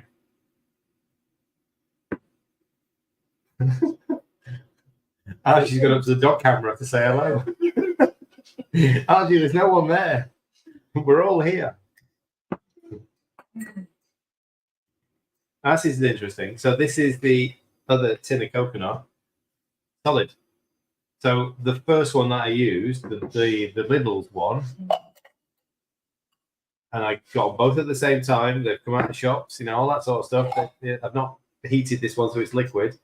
Shows you 51% totally liquid, 65%, and it's got that solid coconut extract on top. Definitely going to have a shot at these recipes. Banana chocolates, yeah, they are fantastic as well. She's really nailed the chocolates now. Did you post about the giant pumpkin one yesterday? I posted a little bit about it today. Right. Okay, done. Look at that. Look at that. Absolutely beautiful. Honestly. Stunning.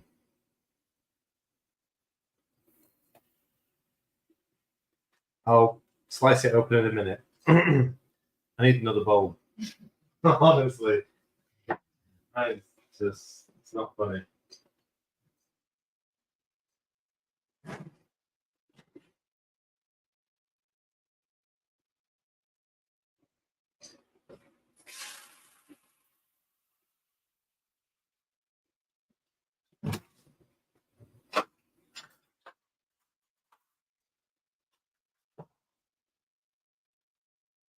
There you have. I only need another bowl because Whisks. yeah, to break this down. Look at it; it's absolutely solid. This one. We're not going to be able to break this one down with a whisk. I'm going to have to heat that through.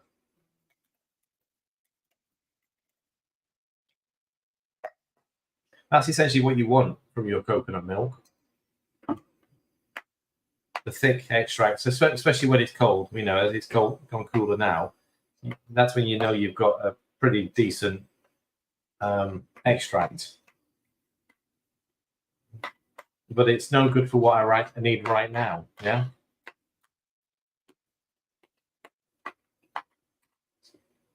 That's okay. We'll be able to. In fact, I suppose I can do the dairy-free version then, can't I? With the mug cake. Yeah. Yeah. Now I've got that, but I just need to warm it through. There's no way I can use it in that lumpy format. No, I'm not making it in that bowl.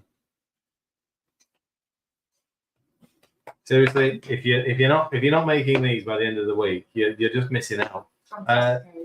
Tesco's, but I mean, I'm sure many other places have the Pride brand.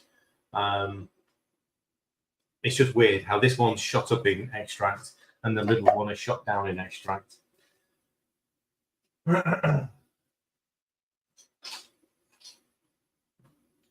If only we had the team of boys here from last week, eh? They just did all the washing up. I need Jack, Martin, and Alan over there just washing up.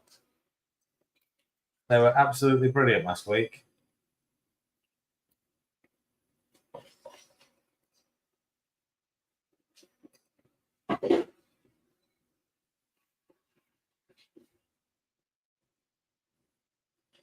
All right. So I'll just let this one finish off. I'm going to warm through the coconut milk. We're going to make it into proper coconut milk rather than the extract in the water. And then we can use it. And I'll make the rest of it. You can't make it today. I should have booked you in early.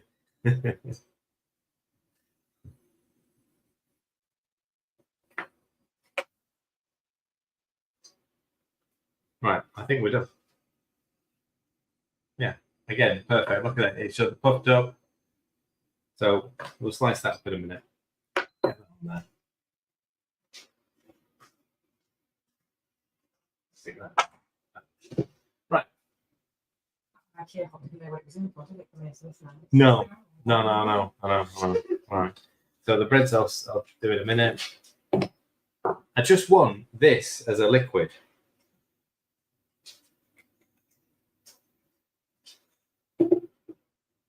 Hello, Coco. Okay, so let's have a look at a muffin. And this is why I like these papers, because you literally there's no wastage. It just peels off really nicely. Need a bigger kitchen. Yeah, no. There you go. So these went in at 75 grams.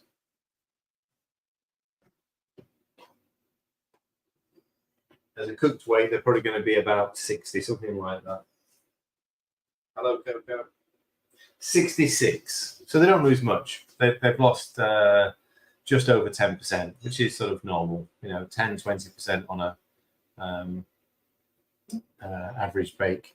And all we do to finish them off, i.e. the pictures, and I'll be able to use it. Yeah, we're getting there.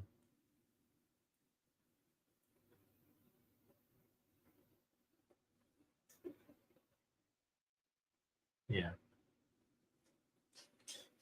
it's a little bit thin still. The fatty part is still solid, but I tend to. This is what we did at the bakery. Just brush them with coconut milk, and then sprinkle them with whatever the flavor was, and there you go. Just search, because I get these from a specialist catering shop close by, but these tulip cases, they're available on Amazon. Actually, I got a set on Amazon some months ago. Tulip muffin cases, okay? Tulip muffin cases. They're not expensive. They're like 50 for a fiver or something like that. But yeah, so I mean, you know, perfect little muffin. They are because of the pumpkin. Pumpkin is a high carb item. Because of the pumpkin, they are 4 grams of carbs, just short of 4 grams, 3.8 grams of carbs per muffin. Okay, so there are lower carb options available, i.e. chocolate. It's always going to be lower carb, absolutely. But obviously, if it's a special, then those are just under 4 grams of carbs each. Right, I think we're on to the final thing, which is a mug cake, and I can use that now. Oh, I'll show you the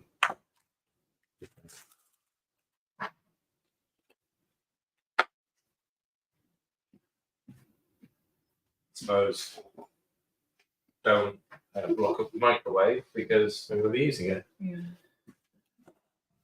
And I've got Coco sat back down here waiting for more chicken. She's known as Chicken Face nowadays. Resting chicken face. Resting Chicken Face. And beauty. So these soft breads. Look at that. Look at that. Look at that. Look at that. Look at that. Look at that. There's the mozzarella cheese. There's the mozzarella cheese. Oh, look at that.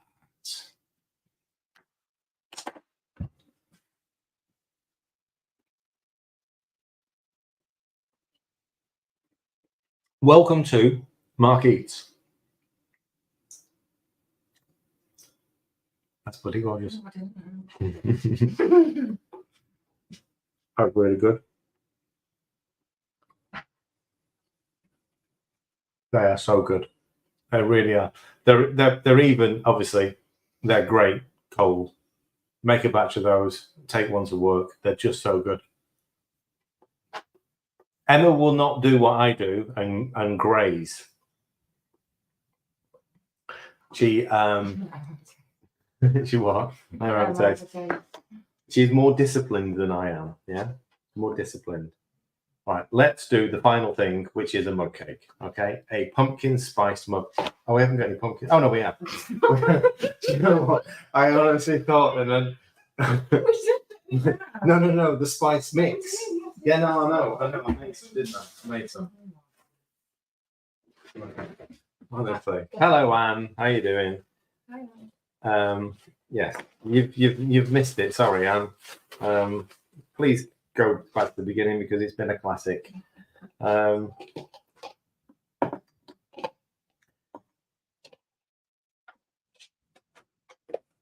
Of course, because Sandra bought 1 million pumpkins in the sale, didn't she? Okay. Right. Okay. Yeah. Beautiful. I mean, if you want to freeze dry it all, Sandra, then you know it's a fortune online. Absolute fortune.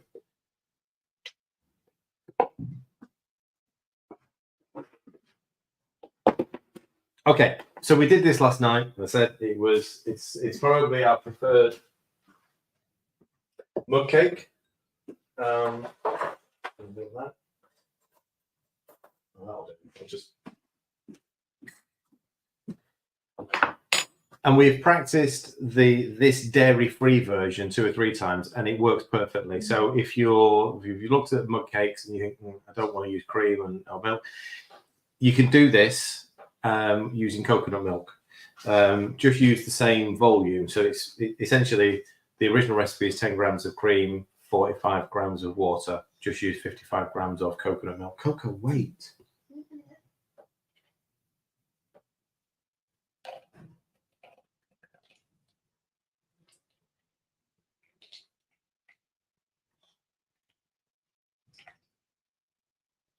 What are the pumpkin mixes? It's just the pumpkin spiced cake mix is the only pumpkin mix available.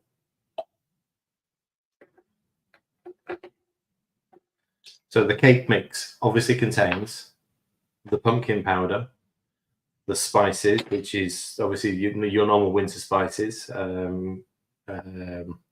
cinnamon, nutmeg, cloves, you know, what usually make up a good mixed spice. The sweetener, the flour, and the baking powder. So that's what's in the mix, yeah? So we've got 55 grams of cream, of coconut milk, a little dash of vanilla. Yeah, we've got a little dash left.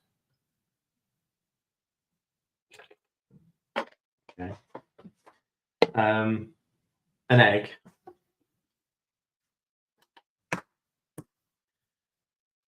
I think that's it then, isn't it? No, because it's the mix. It's the mix. Yeah. That's it always confuses me when we're doing it with a mix. It always confuses me. We obviously tend to build them from scratch, but yeah, this is so that's all the liquids. 40 grams of this one because this one's thicker. Yeah. So again, the whole mix, the 330 makes the whole tray, 12 muffins. Yeah.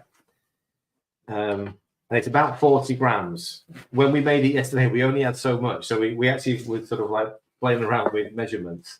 But I reckon 40 grams. We're going to find out now. Yeah.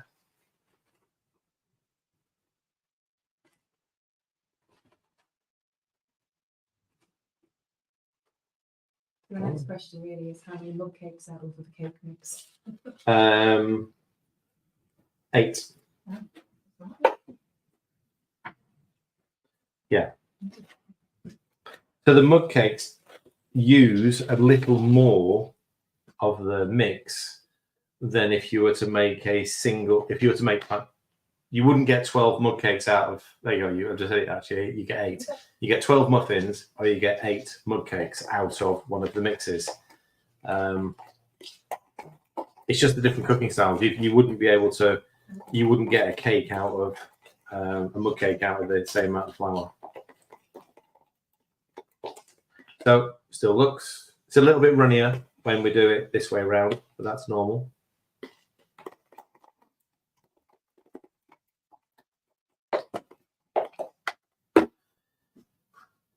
And I did get a mug. What did I do with the mug? Yeah. Make a single version.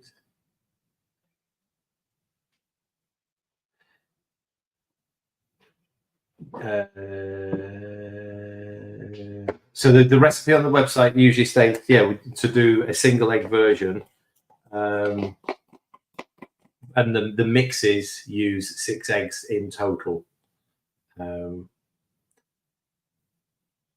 Right. I forgot. I think these normally weigh about 140, 150. Yeah, it's just 140. So 2 minutes in the microwave. Okay. I always like to do it like that so you get a nice clean cup. Yeah. I know some heathens mix it in a cup.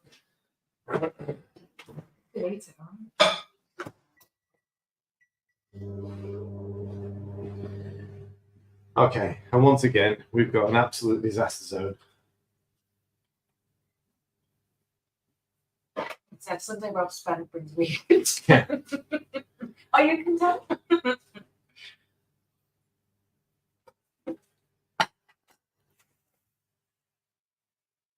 You'd think we wouldn't need to do any cooking this week, but we do. So, donuts, chocolate sauce, stuffed flatbreads, egg.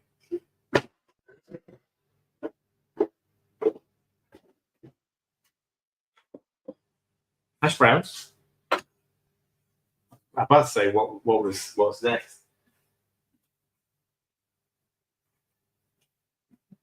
Pumpkin spice muffins.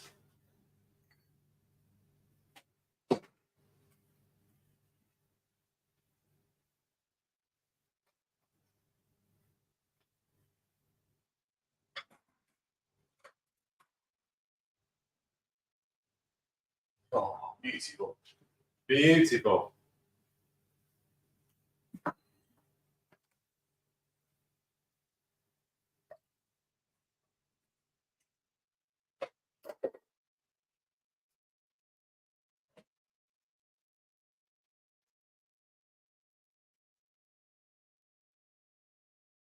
Seconds left.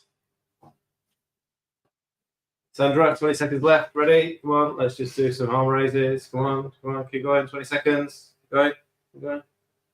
10, Sandra's ignoring me. Come on, Sandra. Come on, come on. Shoulders hurting yet? That's what we did for half an hour this morning. Not the one exercise. We did a few others as well. So, mug cake, all the way to the top of the mug. You saw where it started. Generally, if you're going to eat it, just let it sit for just a couple of minutes and just because it will come away from the cup naturally. I've not had a single one of these stick in these cups. So, Wow. there you go. Look at that. I'm still blown away how good these mixes, how well these mixes make a mug cake. That's dairy free as well. Never had a mug cake work as well as this. Yeah, dairy free. Listen, gluten free, dairy free, sugar free. Or no added sugars. There's obviously sugars in the pumpkin. Yeah. No egg. Oh, not vegan. Yeah, not vegan. Not vegan. There's your. And these are even better cold. These are even, just make it and stick it in the fridge and have it tomorrow. Especially when you're talking about these or the chocolate ones, they are absolutely amazing. I forget now. I'll have to work out the carbs on one of these as a mug cake. I can't remember it because I haven't done the recipe using the mix. So I will publish sort of the recipe there because the recipe to make your own pumpkin spice mix is essentially sort of for these Panda flour, pumpkin powder, mixed spice. If you want to make your own, go for it, but you're going to have to buy pumpkin powder, which is not cheap, and either make your own mixed spice or buy a jar of mixed spice. Yeah, they just don't sell it together. Yeah, so we had a look and we thought, hang on a minute, none of this pumpkin spice has pumpkin in it. And I realised you got to buy a pumpkin separately. So, thank you very much for sticking with me for 2 hours and 10 minutes. You see, I'm getting better. I've got it down to 2 hours and 10 minutes. Flown by. A couple of housekeeping notifications. The mix, the pumpkin spiced cake mix, is now available on the website. Samples on the 6th. What's happening on the 6th? Birmingham. Actually, you're dead right, Sandra. There will be samples on the 6th. I've just been doing my diary and I've had to block out 2 days for baking for that weekend. Yeah, so this mix is available. Thank you for reminding me, Sandra, because I completely forgot. If you're local to Birmingham, then the Free From show on the Saturday, unfortunately sold out. So if you've got a ticket, then great. But if you haven't got a ticket, then unfortunately you can't go. They always sell out on the Free From. It's not a it's not a keto show, so it's a gluten-free, dairy-free show. We're there with Panda, and obviously a lot of the stuff that we sort of can make with it fits both of those. We're also there on the Sunday, which is the Keto and Low Carb Festival. Now, this is the last one of those events that they're running. They've struggled to get enough in the way of companies going along, and also people, sort of, punters. So if you're local to Birmingham or can get there, then those tickets are still available. I can post a link later, but if you just search Keto Low Carb Festival, you will find the link. We'll be there on both days. So if you do go along, come and say hello, come and have some samples. I'm sure we'll be able to make some pumpkin spiced muffins for the day. Other housekeeping, I've stuck up dates for the the workshop that we did last weekend was brilliant. And from my side, I loved it. It was brilliant. We had 8 people there who came along for a day, don't generally know each other. And within an hour of being there, it was pass me that, make this. We just got on with making loads of different things. It was brilliant. We've released a couple of dates for a couple more day ones.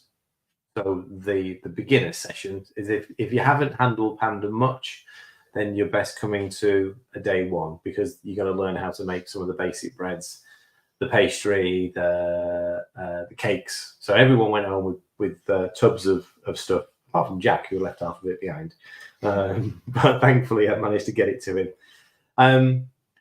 There will be other classes. There will be other ones. So these Sunday ones will be sort of in between the actual workshops. There's a couple of day ones. There's a Christmas special. So if you want to come along and we can do things like mince pies, I am working on a version of a Christmas pudding, all sorts of things that getting ready for Christmas. So if you want to come along and do some Christmas or learn some Christmas recipes, then do that one. And then the group that was with me last week all decided, requested, demanded, I don't know which way I have to put that there must be a day two. So we're actually going to expand the workshops to go to a slightly more advanced level as well. So those guys have already had details for a day two. Day two is creating more, in fact, more than this, as in we're going to be creating meals from scratch, and seeing how Panda fits in and around the sides of it, like the flatbreads, like the breads, the cakes, the pastries, but building meals from it. There's loads of stuff we can do. If you, I use a mix of both, Linda, so medium or large eggs. Tend to not worry too much about it. There's on average, the maximum difference is going to be 6 grams per egg.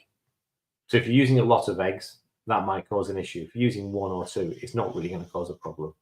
I tend to write the recipes with grams generally, so you get an idea. If you've got some really big eggs, you can just maybe use 2 large instead of 3 medium.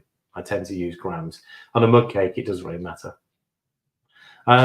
If anyone has got any suggestions about what they'd like to learn on a course, then come on, message me, let me know what you think would be useful.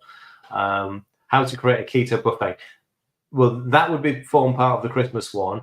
And Ella said to me, why don't we do one where people can come along and do the batch cook for Christmas? So you've got access to my kitchen with my oven, which is considerably bigger than anything we've all got here. And we can all, if you wanted to come along and make a huge batch load of mince pies or whatever it is that you want to make for your buffets, but that would be much closer to Christmas. So you're able to take it home, stick it in the freezer for, a week or so. But that might take a little bit more organizing, planning. And I provide all of the ingredients to do it, because what I need to make sure is whatever we use at the bakery is completely safe to be in the bakery. I have to make sure that all of those products are suitable for what we want to make. That's it. I'll see members during the week. Have we decided what we're going to do Thursday? No, we have. We have Panda, pumpkin, custard cake. No, I didn't. I dropped the magic bit. Panda. Oh God, Panda pumpkin custard cake. No idea. It's a complete wing it. Yeah, we'll give it a go, and we'll be back next Sunday with another 2 hours of chaos. Yeah, we're back next Sunday. Yeah. Bye bye. I'll see you soon. I'll be there. Good. See you all later. Long screen.